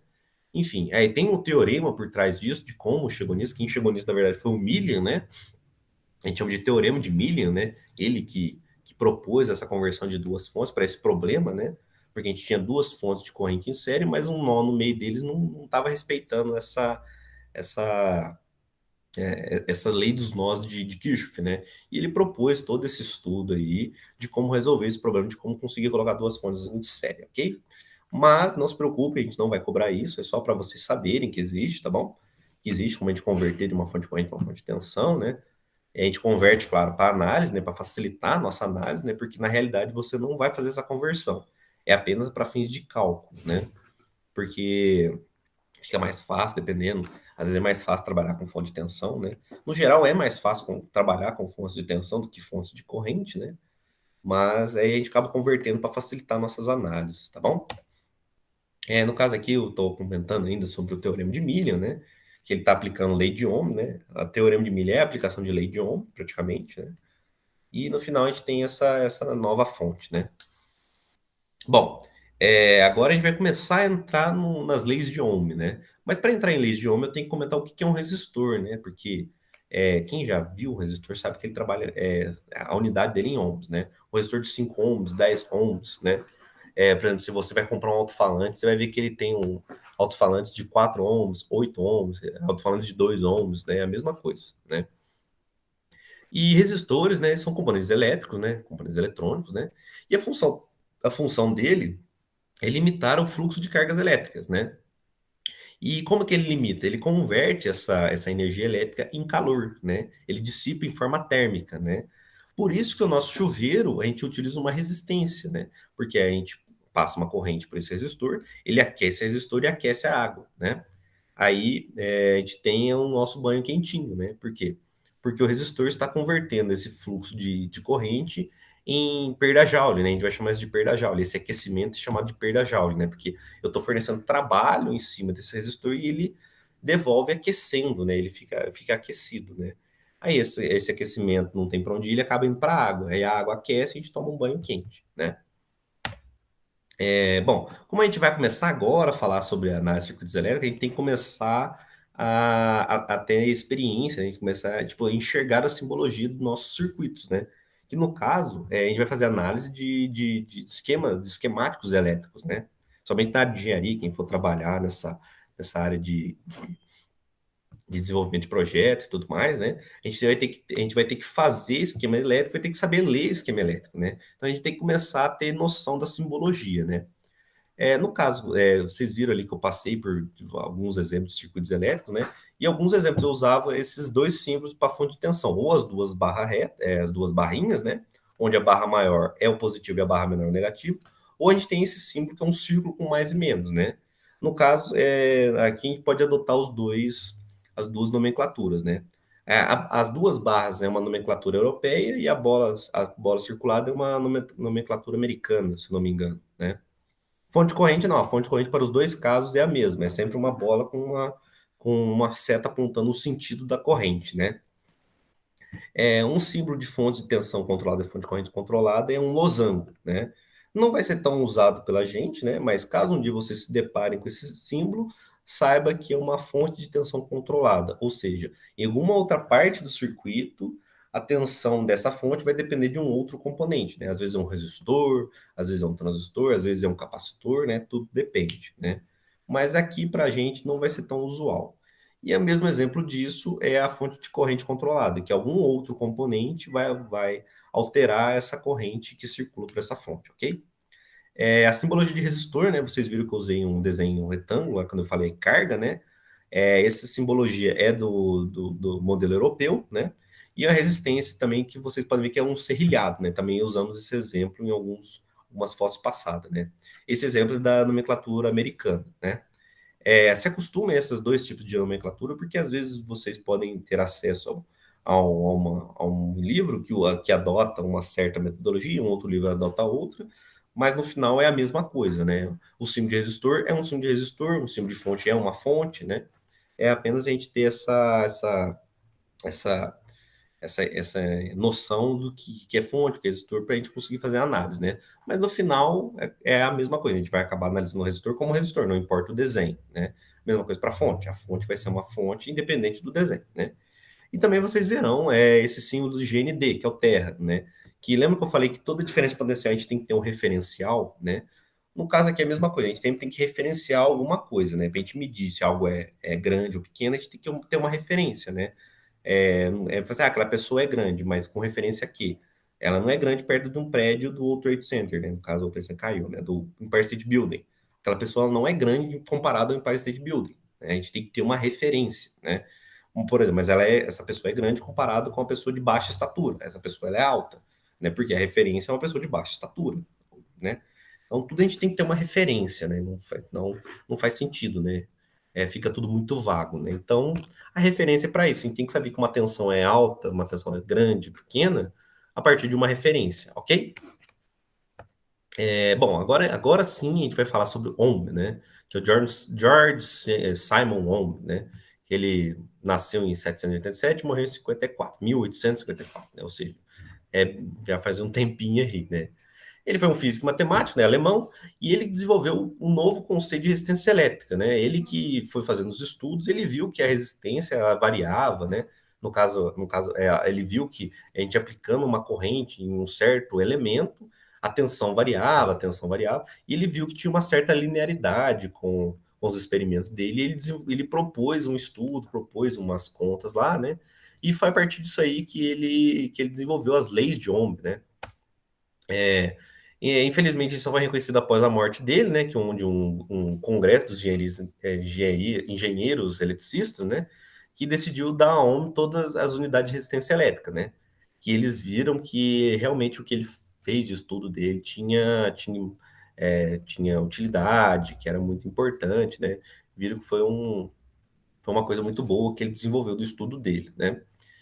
E ele notou, né, o homem, né, a grande sacada do homem foi que ele notou a relação nessas três grandes unidades, né? Que ele viu que tinha relação entre tensão, corrente e a resistência, né? Foi a partir daí que ele desenvolveu os estudos dele, né? Que ele viu que estava tudo bem amarrado, digamos assim, né? Aí desenvolveu as leis de Ohm, né? Tipo, ele viu que a tensão, né, no caso volt e a corrente ampere estavam muito relacionadas à resistência, né? E ninguém tinha tido essa sacada até então, e ele foi o primeiro a ter esse estudo, fazer essa análise e tudo mais, né? Bom, é a primeira lei de Ohm, né? Ela determina que a diferença potencial entre dois pontos de um resistor é proporcional à corrente elétrica que passa por ele, né? Aí vocês vão ver que a tensão é igual a R vezes I, ou seja, a tensão V é igual a uma resistência R, que ele chamou de R, né? No caso, Ohm, né? Vezes uma intensidade de corrente que circula por ele, né? Ou seja, se eu tenho um resistor de 1 ohm vezes uma corrente de 1 ampere, então vai ter uma queda de tensão de 1 volt em cima desse resistor, né? E essa conta é válida para qualquer coisa. Por exemplo, se eu tenho um resistor de 1 ohm, eu sei que vai passar 1 volt e 1 ampere por ele. Ou seja, eu sei que tem uma queda de tensão de 1 volt nele e está circulando uma corrente de 1 ampere, né? E a partir disso aí, a gente vai fazendo nossas análises, né? Das leis de Ohm, né, claro, surgiram outras formas derivadas, né? Mas a primeira lei de Ohm básica é o quê? Tensão, resistência e corrente, né? Eu usei esses dois exemplos aqui, né? Porque eu acho que não tem necessidade de vocês decorarem, né? Vocês vão trabalhando isso, vocês vão decorar por utilização, né? Mas não tem utilidade, né? Eu acho que vocês têm acesso a essas formas, não tem por que ficar decorando, né? Mas eu acho legal esse triângulo aí, né? Para quem tem dificuldade em decorar a forma de Ohm, né? É interessante o quê? Se eu quero achar a corrente, eu pego essa foto desse triângulo, né? Se eu tampo a letra I, eu sei que minha corrente é dada pela relação de tensão pela resistência. Se eu quero achar a minha resistência, né? Se eu não tenho o valor de resistência, eu sei a tensão, eu sei a corrente que circula por aquele elemento resistivo. Se eu vier com o meu dedo e tampar a letra R, eu sei que a tensão dividida pela corrente é meu R.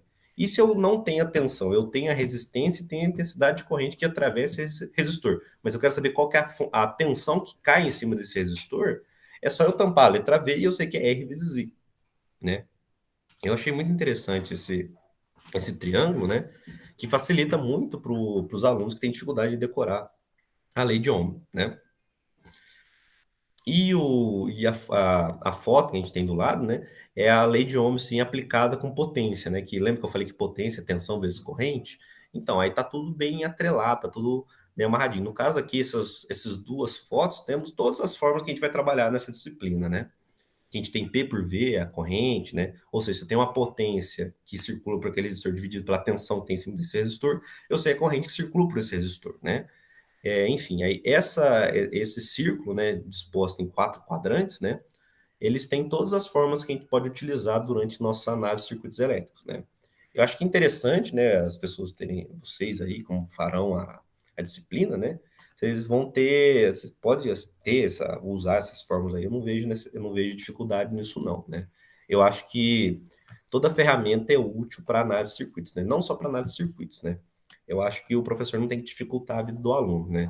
Eu acho que é meio chato, por exemplo, dando um exemplo mecânico, né, se eu eu dou uma prova para você e falo assim, por favor, desaparafuse para mim esse parafuso chave Phillips, né? E aí você diz, beleza, vou usar a chave Phillips. Eu falo assim, não, não, você tem que desenvolver a sua chave Phillips para tirar esse parafuso Phillips da prova, né? E eu acho que fica algo muito custoso, né? Que aí o aluno vai ter que fazer a chave Phillips dele para ele poder usar a chave Phillips durante o desenvolvimento da prova e tudo mais. Eu acho que isso é muito ruim, isso é um passo para trás, né? Eu acho que se a pessoa já desenvolveu a ferramenta tem que ser utilizada, né? Que toda ferramenta vem com um propósito, né? Ninguém faz uma ferramenta que não vai usar, né? Não faz sentido. É que nem você fazer uma chave de boca que você nunca vai usar a chave de boca, né? Eu desenvolvo uma chave de boca para um parafuso que não existe, não faz sentido. Se eu desenvolvi uma chave de boca é porque existe o parafuso, né? Ou seja, o parafuso é o problema, alguém já criou a chave que tira esse problema, né? Então não tem por que eu ficar dificultando a vida de ninguém, ok? Então, eu já deixei essas fórmulas aí, vocês podem usar à vontade, né? Pode usar durante a avaliação, vocês terão 24 horas, né? Que nem eu vou deixar claro no dia da avaliação que se vocês fizerem a prova, deixem também tirem foto da folha de cola, né? Que eu vou permitir que vocês usem uma folha de cola, né? No caso, essa forma, essas duas formas já vão abordar 100% das formas utilizadas nas nossas disciplinas, né? Se não for 100%, é 99%, ok? Podem colocá-lo na disciplina sem maiores dificuldades, ok? Beleza. E agora eu vou comentar um pouco sobre a segunda lei de Ohm, né? Que o Ohm não se restringiu o estudo dele apenas a essa tensão, corrente e resistência, né? Ele também percebeu que materiais, né, tinham um comportamento elétrico diferente, né? No caso, cobre, alumínio, né? Ele percebeu que esses materiais também se comportavam de maneiras diferentes uns dos outros, né? Por mais que cobre e alumínio sejam condutores, né? Também os resistores, né? Materiais isolantes, né? Eles também têm uma resistência muito alta, né? É, ele percebeu que a lei de Ohm regia um comportamento muito interessante, né? Que a resistência elétrica dos materiais dependia da resistividade desse material, né? Que era inerente ao material, né? No caso, a resistividade do cobre é diferente da resistividade do alumínio, né? Claro, ele foi fazendo os estudos, ele percebeu essa constante em cada elemento, né? E ele pôde determinar a resistividade do cobre, do alumínio, do ferro, né? Cada elemento tem a sua resistividade, né? Ou seja, um fio condutor tem resistência também, né? Isso que é interessante, né? Vocês verão mais para frente, né, que quando a gente for fazer dimensionamento de grandes cargas, né, subestações, a gente tem que levar em consideração a resistência elétrica do cabo, né? Porque se a gente transmite essa tensão, essa energia para longas distâncias, esse cabo vai acabar interferindo na nossa resistência. E como nenhuma fonte é ideal, lembra que eu falei que tem perdas? Essa perda também do cabo acaba tendo que ser levada em consideração, né? Caso alguém faça estágio na CEMIG ou na Copel, no caso, eu fiz estágio na CEMIG, né, na Companhia de Energia Elétrica aqui do estado de Minas Gerais, né? É, eu tive contato com isso aí, os engenheiros eletricistas, né? No caso, eu fiz estágio técnico, né? Eu já fui técnico em eletrônica, né? E engenheiro de controle e automação, né? Mas o meu estágio técnico foi feito na CEMIG.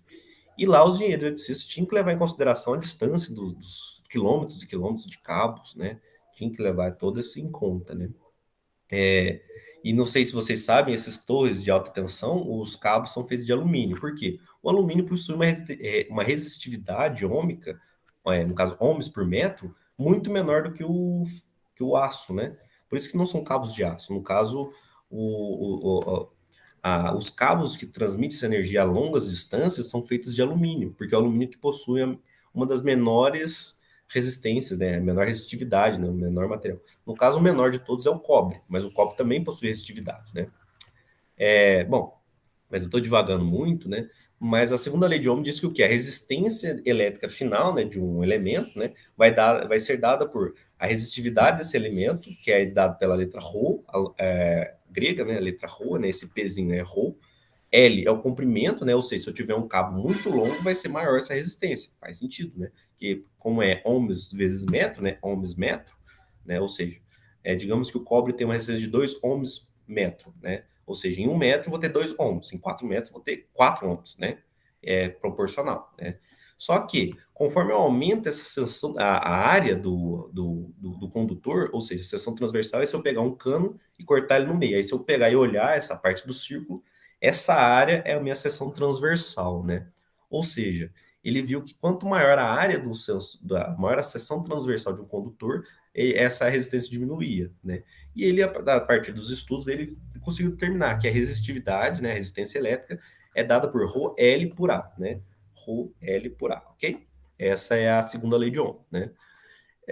Eu acho que a gente não vai fazer nenhum exemplo, né, calcule a resistência de um certo de um certo cabo, né? Mas é simples, né? É só aplicar a fórmula, né? Que nem, se para mim cobrar isso de vocês, eu tenho que dar a tabela de resistividade, né, dos elementos para vocês, né? E todos os outros parâmetros, né? E isso aí depois você aplica na fórmula, né? Ou seja, não tem como eu pedir, cobrar de vocês se eu não der todas as informações, né? E fazer conta é só você bater na calculadora e faz a conta, né? Isso aí não acho que não tem não tem muito peso para análise de circuito, né? Isso aí é mais para quem vai projetar cabo elétrico e tudo mais, né? Mas essa é a fórmula, né? No caso, eu tenho que ter acesso à tabela de resistividade, né? Porque ninguém sabe a resistividade de cor. Obviamente, eu não vou querer que vocês saibam isso, não faz sentido, né? Então, se um dia, digamos que eu peço para vocês calcular a resistência elétrica de um certo condutor, né? Fazer uma atividadezinha assim, vocês vão apenas aplicar a fórmula. Vocês vão usar a resistividade do elemento que eu estou falando para vocês utilizar. Eu tenho que passar para vocês o comprimento do cabo e tem que falar a seção da área transversal. Ou seja, eu dei todas as coisas. A única coisa que eu estou pedindo para vocês é para vocês coloquem na calculadora e calcula para mim a resistividade elétrica. Né? Então, eu acho que não tem muita necessidade de cobrar isso de vocês, porque tá tudo na própria fórmula. Né? Então, eu acredito que a gente não vai ter necessidade de ser cobrado isso, porque né, tá óbvio isso aí, né? Eu acredito eu. Bom, então, é claro, aqui eu estou dando. Por que, que essa segunda lei de Ohm, por que, que ela é útil ainda, né? Não só para grandes cabos, né? No caso, a gente vai usar em cabos, mas também para placa de circuito impresso, né? Não sei se vocês têm noção do que é uma placa de circuito impresso, mas se alguém já desmontou um computador, né? Viu lá a placa-mãe, ela tem uma placona, né? Uma coisa quadrada, cheia de componente eletrônico por cima, né? Aquela aquela base, né, aquela placa plástica, né, muitos acham que é plástico aquilo lá, mas é uma fenolite, né? Ela é disposta de milhares de caminhos, de trilhas de cobre, né? E a gente precisa usar também essa fórmula da segunda lei de Ohm também para calcular a resistividade dessas trilhas, né? Porque se eu tiver uma trilha muito fina, o que acontece? A seção transversal minha ficou pequena, ou seja, eu aumentei a minha resistividade, né? E dependendo de circuitos muito precisos, isso aí pode alterar o meu funcionamento também, né? Mas mais uma vez falando, se eu cobrar essa segunda lei de Ohm, eu tenho que dar todos os parâmetros para vocês, né? Eu tenho que dar qual que é a seção transversal, qual que é o material do elemento que a gente está calculando e qual é a distância. Então, vou colocar se eu der todos os parâmetros, depois é só fazer um vezes dividido por um, ele, entendeu? Então, não tem muita necessidade de ser cobrado isso aí. Isso aí é bem óbvio, né? Isso aí a única coisa que eu vou acabar cobrando de vocês é que vocês sabem fazer conta na calculadora, né? Isso aí não acho que tem tanto peso assim, né? Ou seja, mas é algo bem tranquilo, né? A segunda lei de Ohm também é bem facinho de se aplicar, ok, pessoal? Condutância, né? Só falando, a condutância é o inverso da resistência, né? E a unidade dela é em Siemens, né? Siemens, né? Tem gente que fala Siemens, tem gente que fala Siemens. A unidade dela é Siemens, né? E a condutância é o inverso da resistência, né? Se a resistência é o impedimento da corrente passar, a condutância é o tanto que ela facilita a corrente passar, né? Só que a condutância de um resistor de um ohm é um, e a resistência de um resistor de um ohm é um, né? Então, é só um dividido por R, né? A condutância. Se eu tiver um resistor de 2 ohms, a condutância dele vai ser meio, né? A condutância, ou seja, ele não fornece tanta. Ele não tem tanta condutividade elétrica, porque a ideia da condutância é quanto maior esse valor, maior é a facilidade que tem a corrente fluir para esse elemento, né? No caso, se eu tiver um resistor de 1K ohm, né, de 1000 ohms, a condutância dele vai ser extremamente baixa, porque vai ser 1 dividido por 1000. Agora, se eu tenho um resistor de meio ohm, né, a condutância minha é muito alta, porque se eu tenho meio ohm impedindo, vou dizer que minha condutância é 2, né, 2 Siemens, ou seja, eu tenho muito mais facilidade da corrente passar, ok? Mas também a gente quase não vai trabalhar com condutância, porque, como eu falei, é um sobre R, né? Se você tem resistência, você tem a condutância, né? Então, se eu for cobrar essa condutância, eu só quero saber se você sabe dividir um dividido pelo valor do resistor. Então, não tem muita necessidade disso não, gente. Mas, e também a condutância é mais utilizada em cabos elétricos, também não vai ser muita a pegada nossa aqui não, viu, gente? Bom, mas aí vocês viram que eu passei muita fórmula, né? Nossa, aquela bola lá cheia de fórmula, aquele triângulo, né? E para por que que a gente vai usar isso tudo então, né? Primeiro que a gente está fazendo engenharia eletrônica, né, gente? A gente tem que analisar circuitos eletrônicos, vai ter que projetar circuitos eletrônicos uma hora, né? E as noções de análise de circuitos vai ser justamente para isso. Para que, lembra que no comecinho eu falei que a gente faz um circuito elétrico atender a nossa necessidade, a gente tem que fazer um circuito elétrico que atenda um certo objetivo? O mais simples de todos é um circuito interruptor com uma lâmpada. Qual que é o objetivo dele? Iluminar meu quarto, iluminar minha sala, né? Mas claro, vai chegar um momento que a gente não vai conseguir trabalhar só com coisas tão simples, né? Vai chegar um momento que eu quero fazer um CLP, fazer um computador, ou então eu quero fazer um circuito oscilador que vai vibrar uma certa em uma certa frequência que vai ativar uma célula, entendeu? Que, por exemplo, eu posso aplicar, que nem eu estava conversando com um menino de TCC, né? Estava dando um exemplo lá de um amigo meu que fez um estudo de TCC onde ele aplicava uma solução aquosa com base em ferro, né? Um ferro líquido, né? Um ferro fluido, né? Onde a gente aplicava isso em células cancerosas, né? E se você vier com um campo magnético alternado, né? No caso, uma indução de campo magnético, né? A gente consegue vibrar esse líquido ferro magnético, né? A um ponto que ele consegue desnaturar a célula cancerígena sem gerar danos a outras células, né? Isso é muito interessante, porque não sei se vocês têm noção, mas a quimioterapia que faz a- o tratamento de câncer, ele possui muitas reações adversas a pessoa que faz, né? O cabelo cai, ela passa muito mal, né? Porque a quimioterapia, além dela matar as células cancerosas, ela também acaba levando algumas células que não tinham nada a ver com a história, né? Já esse processo aí que esse colega me estava estudando, eu também estava dando umas ideias para ele, ajudando ele, né? É interessante isso, que você aplicaria essa solução de ferracoso, né, diretamente nas células cancerosas e você, através de indução magnética, geraria calor, né, a ponto de desnaturar apenas as células cancerosas, sem afetar as células que não têm problema, né? Dando um exemplo bem simples, a gente tem um melanoma, né, na pele, onde essa é uma mancha na pele, né, que é um melanoma, que são células cancerosas, né? Você aplicaria essa solução, né, de ferracoso, né, e viria com um campo magnético alternado em cima desse local, né? A ideia é que o quê? Você ia aquecer, né? O aquecimento ia fazer essa vibração e a vibração aquece, né? É a mesma teoria do micro-ondas. O micro-ondas ele aquece a água por vibração, né? Ele faz a água se agitar, né? Porque pela ressonância, né, da água, né? Tem uma teoria bem mais a fundo, mas ele aquece a água por atrito, no caso de vibração, né? A mesma coisa seria, só que seria um ponto localizado da pele da pessoa, por exemplo. A gente aplicou esse líquido, faz esse líquido vibrar, né, até um ponto que ele aquece, né, e a gente sabe que a célula ela desnatura, né, no caso ela se rompe a 70 graus Celsius, a gente tem a desnaturação completa das células, né, e a ideia é aplicar um aquecimento em cima do melanoma, né, no caso afetando apenas o melanoma, né, que, claro, já tem tratamentos a laser que também fazem isso, só que no caso esse não seria apenas para melanoma, né? A ideia é desenvolver essa ideia para outros cânceres mais agressivos, né? Digamos, um câncer que está no hipotálamo da pessoa, no cérebro da pessoa, né?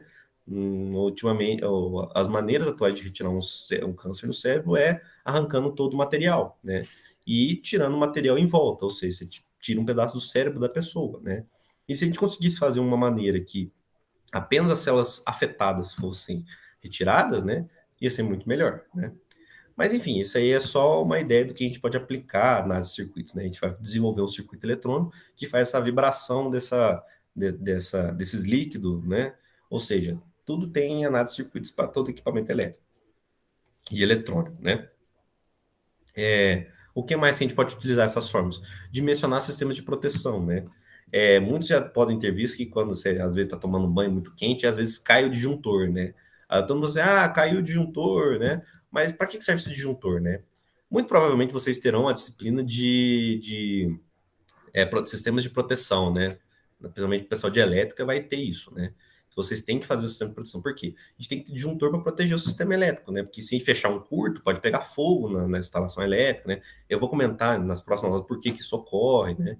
Porque o curto ele tem a resistência zero, aí a corrente tende ao infinito, né? Enfim. A gente tem que dimensionar fusível, porque o fusível é a primeira proteção, tem o disjuntor que ele também desarma, né? E a partir disso tudo a gente tem que ter análise de circuitos elétricos para a gente conseguir dimensionar essas proteções, né? Porque não tem como eu colocar um disjuntor sem saber a corrente que circula pelo meu circuito, né? Eu não sei a tensão, entendeu? Essas coisinhas assim, a gente tem que saber análise de circuitos, né? Outra coisa que a gente vai aplicar também, se quiser, é que quando um cliente tem uma demanda, vamos dar um exemplo de célula fotovoltaica, que está crescendo muito ultimamente. Se eu tenho um cliente que tem, fala assim, eu preciso de uma planta elétrica que me forneça 220 volts e, sei lá, uma potência X, eu tenho que alimentar tem quantos equipamentos elétricos de 2.000 watts, né? Aí você tem que fazer análise, porque você sabe a potência, mas você não sabe a corrente, mas você sabe a tensão de alimentação do equipamento, e no final acaba sempre entrando nessas formas da lei de Ohm, né? Ou seja, foi algo muito importante que o Ohm fez, né? O Ohm conseguiu descobrir essas relações entre tensão, corrente e resistência, e a partir daí todas as outras vieram por consequência, né? No caso, eu estou deixando um exemplinhozinho aqui, né, de uma fonte gerador de 100 volts, né? Quem quiser depois dar uma lida, fazer por conta, né? É bem tranquilinho esse exemplo, né? No caso, eu tenho uma fonte gerador de 100 volts, que fornece uma potência de 100 watts, aí eu peço para vocês só calcular qual que é a corrente, né, que passa por esse circuito, né? Enfim, depois vocês dão uma lida nisso aí, eu vou disponibilizar para vocês como fala, o slide, né, para vocês fazerem com tranquilidade, né? Enfim, mas aqui é só comentar aqui, né? Bom, dando um exemplozinho aqui também da corrente que circula, né? Ainda continuando com leis de Ohm aqui, né? Desculpa, eu achei que já estava no final da aula, foi no finalzinho que eu deixei aqui. Vou só ver aqui.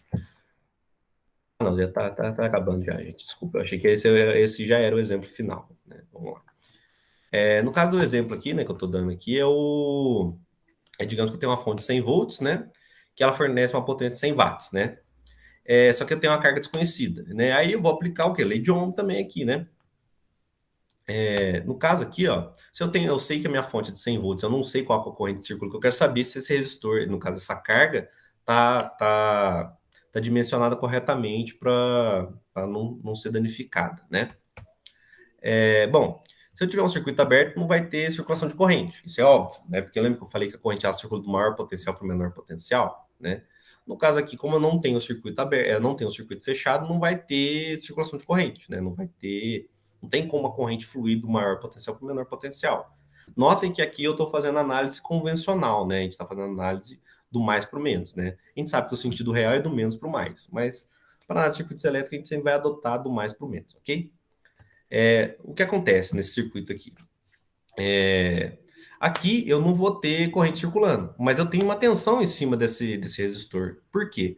Porque lembra que eu tenho a diferença de potencial? Se eu medir a tensão, a diferença de potencial nesses dois pontos, eu tenho uma tensão, porque eu tenho um excesso de elétron de um lado, mas não tenho do outro, né?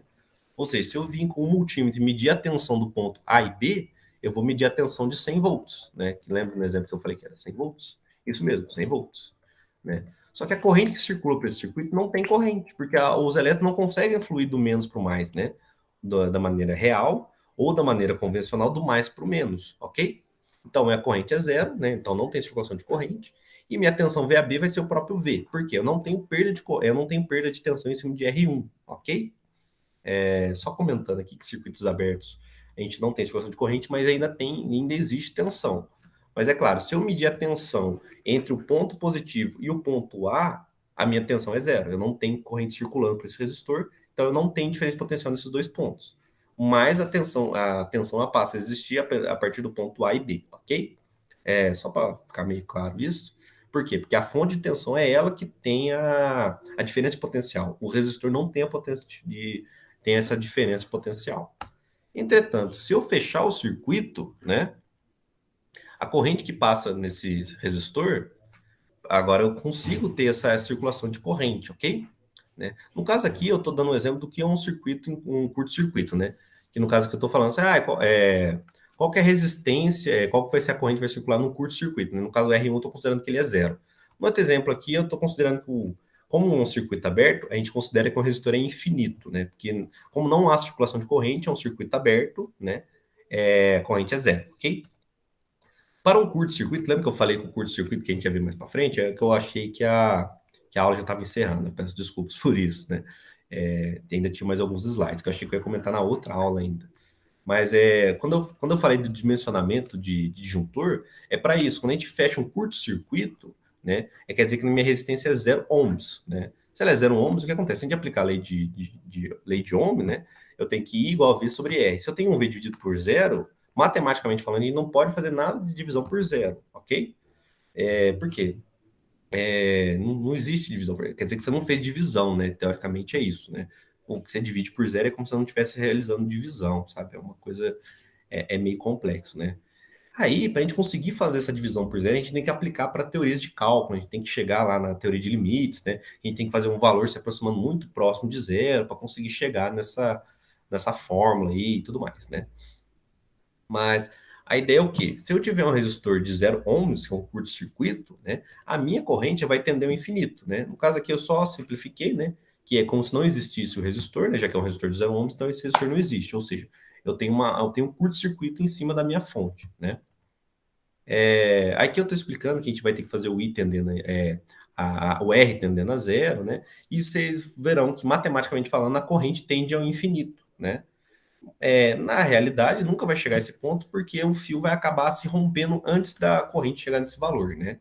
No caso, se a gente fechar um curto na nossa tomada, se a gente for com um fio em cima da tomada, o fio vai derreter. Por quê? A corrente circulou nele foi tão alta, né? Que lembra que eu falei que tinha a segunda lei de Ohm, todo fio tem uma resistividade, né?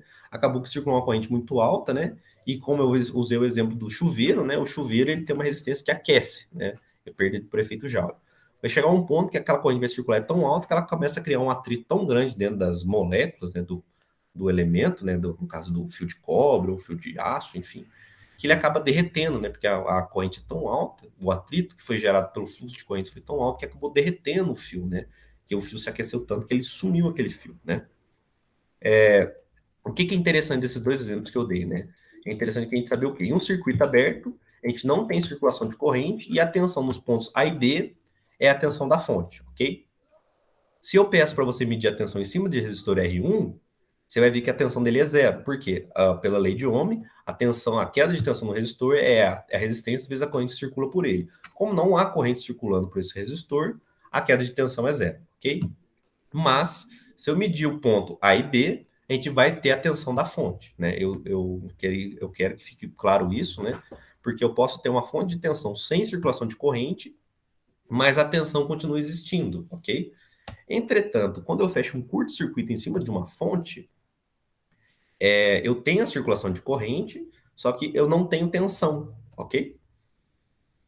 A minha tensão, ela passa a ser zero. Por quê? Porque se eu fizer agora, como agora eu tenho toda a corrente circulando, mas eu não tenho resistência, minha resistência é zero, né? Zero vezes qualquer coisa é zero. Por isso que minha tensão é 0 volts, né? Ou seja, o que é importante desses dois exemplos que eu dei, o que? Circuitos abertos, a tensão entre o ponto A e B é a própria tensão da fonte, né? Independente se eu tenho N resistores, se eu tenho um resistor, eles não estão circulando corrente por esses elementos, então a queda de tensão em cima desses elementos é zero, e ou seja, a tensão que eu tenho no meu ponto A e B é a própria tensão da fonte.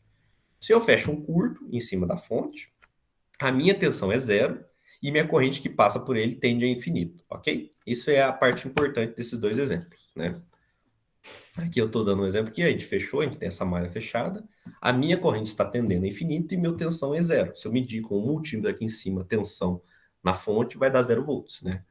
Lembra do exemplo da bateria? Porque a bateria puxa o carro, quando dá uma partida, que o motor de arranque puxa uma corrente muito alta, acontece isso. O motor de arranque, a resistência interna do motor de arranque é muito baixa, né?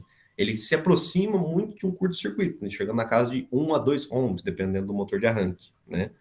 Ou seja, 2 ohms é uma tensão muito baixa, não é um curto, mas quanto mais baixa a resistência, maior vai ser a tensão, né? Ou seja, se eu aplicar a lei de Ohm, né? Se eu tenho lá 12 volts dividido por 2 ohms, a corrente vai tender lá para cima, né? No caso, não dá nem 2 ohms, né? A corrente dá muito mais que isso, né? V sobre R, né? 12 dividido por 2 vai dar, no caso, só 6 ohms, mas não é. Então, a resistência, no caso, é 0,2 ohms, né? Porque é quase um curto.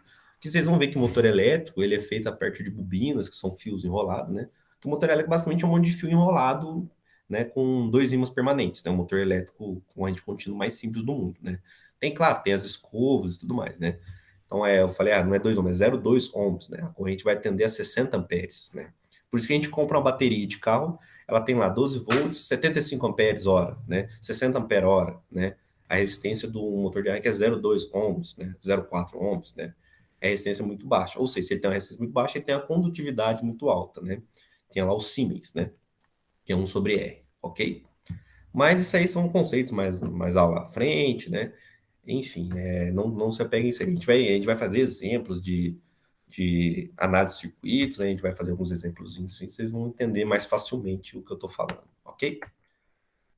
Bom, é, no caso aqui eu estou dando um exemplo, se a gente fechar um curto em cima de uma carga, né? Que é o que ocorre quando a gente fecha um curto-circuito num equipamento elétrico, né? Alguns já podem ter fechado um curto sem querer e viu que teve uma explosão. Por quê? A corrente preferiu passar pelo curto ao invés de passar pela carga, né?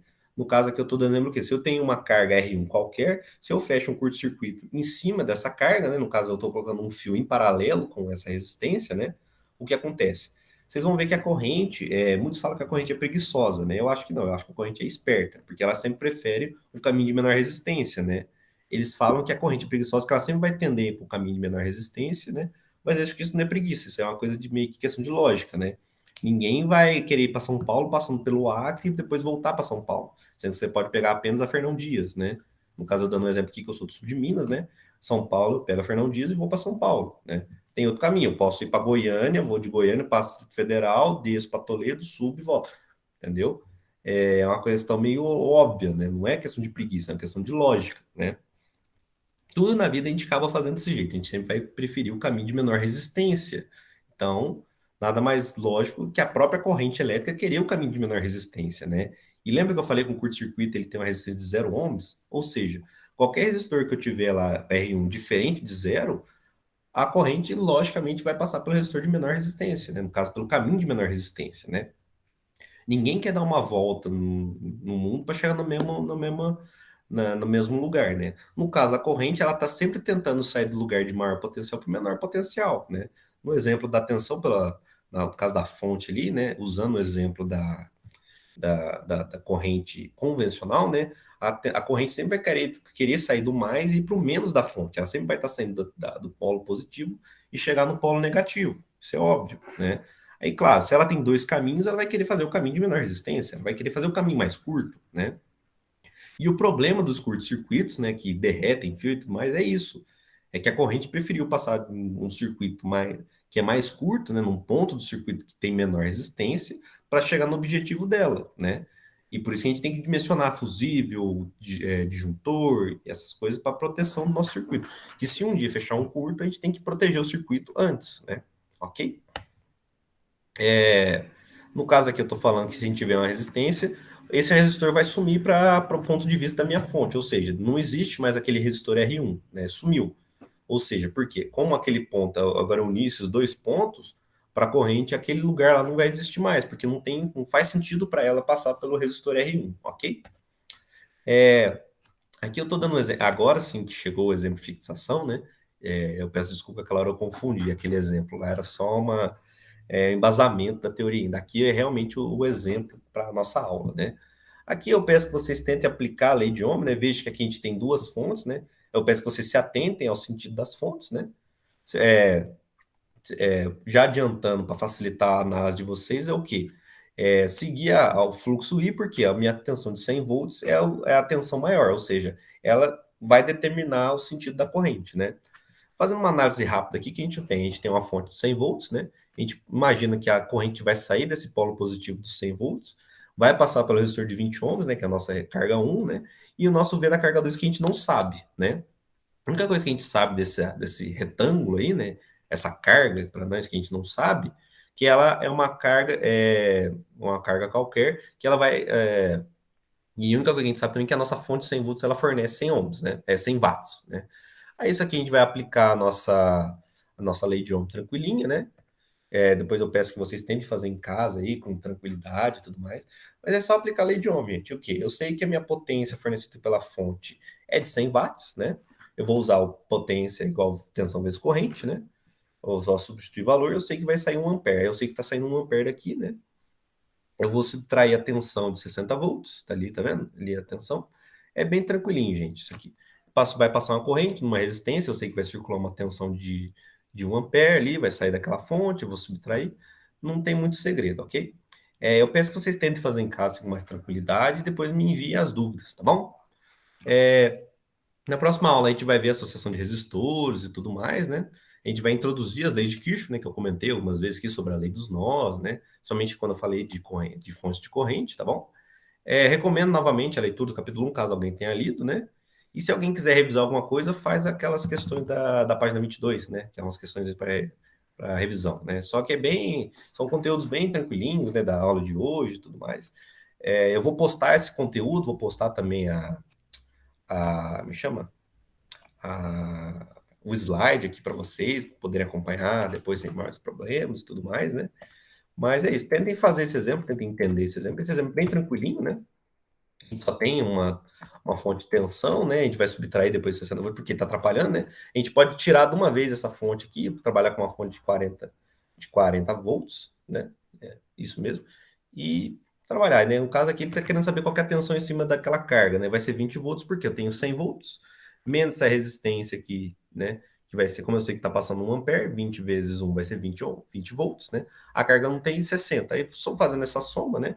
Isso aí, claro, vai ficar mais, vai ser um melhor entendimento para vocês. Quando eu entrar em leis de Kirchhoff das tensões, né? Que aí vocês vão ver que a soma das tensões de uma malha é sempre zero, ou seja, os 100 volts mais a queda do resistor, mais a queda dessa carga, mais a queda dessa outra fonte, no final vai me fornecer, vai dar 0 volts, né? Porque não tem como, porque a lei das tensões de Kirchhoff, né, propõe que eu não tenho perda de tensão numa malha, né? Tipo assim, a soma total das tensões dessa malha tem que ser zero, né? É que nem Lavoisier falava. Nada se perde, nada se cria, tudo se transforma, ok? Então, a gente tem essa conservação de energia, né? Se eu tenho uma energia total no circuito, essa energia tem que se conservar nele mesmo, né? Ou seja, se eu tenho 1 joule, né, saindo dessa fonte, todo esse 1 joule tem que estar em todo o circuito, ok? Mas a aula de hoje era só isso mesmo, era só essa introdução assim de leis de Ohm, né? Eu peço que vocês deem uma leitura no capítulo, no resumo do capítulo 1, não precisa nem ser o capítulo inteiro, né? Só o resumo já dá para embasar que já foi dito hoje, né? Quem quiser fazer também essas questões para revisão da página 22, né? E qualquer dúvida, vocês podem me mandar por e-mail e tudo mais, ok? Vou fechar aqui, vou parar de apresentar. E é isso, gente. Eu vou terminar de gravar a aula aqui, né? Alguém tem uma dúvida, alguma coisa assim? Ah, desculpa, teve gente que me perguntou aqui, o David perguntou. Na prática, podemos associar fontes para reduzir a tensão final? Para reduzir, não. Geralmente se põe para aumentar a tensão final, o David. A gente, no geral, se você coloca uma fonte de tensão ao contrário para reduzir, você perde energia, né? Que lembra que tipo assim, você tem uma fonte que acaba perdendo sua energia, não é uma coisa muito interessante, né? É mais usual a gente fazer para soma de tensões, né? Mas você pode fazer isso, mas é que nem aquele lance, você tem uma bateria, digamos que você tem uma bateria de 12 volts, né? Aí você quer diminuir sua tensão de 12 para 8, você põe uma bateria lá de 4 volts. No sentido oposto, você vai ter 8 volts, obviamente. Só que você não concorda que é ruim, que você está tendo uma perda, né? Você teve que comprar uma bateria para diminuir sua tensão, entendeu? Não é usual. Geralmente a gente põe para aumentar a nossa tensão, né? Para diminuir, a gente usa outros artifícios para diminuir a tensão. A gente faz circuitos eletrônicos que diminuem essa tensão. A gente pode colocar um buck boost, a gente pode colocar uns transistores, né? No caso, são os reguladores de tensão, né? Que eles já fazem esse papel muito melhor do que você colocar uma fonte de tensão contrária, entendeu? Né? Que também os reguladores de tensão a gente consegue limitar, a gente consegue também fazer uma jogada que a gente consegue trabalhar a fonte de corrente, sacou? A gente faz, eles são mais bem, vai ser melhor trabalhado isso, entendeu? Com reguladores de tensão ou com conversores buck boost, enfim, né? Não sei se ficou muito claro, né? Sim, sim, beleza. Bom, gente, a aula de hoje era só isso mesmo. Se alguém tiver alguma dúvida, quiser perguntar alguma coisa aí, né? Se não, já está liberado da aula de hoje, né? Tá tranquilo, pode aproveitar o seu resto de final de semana aí, tá tudo certinho, tá bom? Agradeço a presença de todos, né? Valeu, Caio, até mais, né? E é isso, muito obrigado, viu?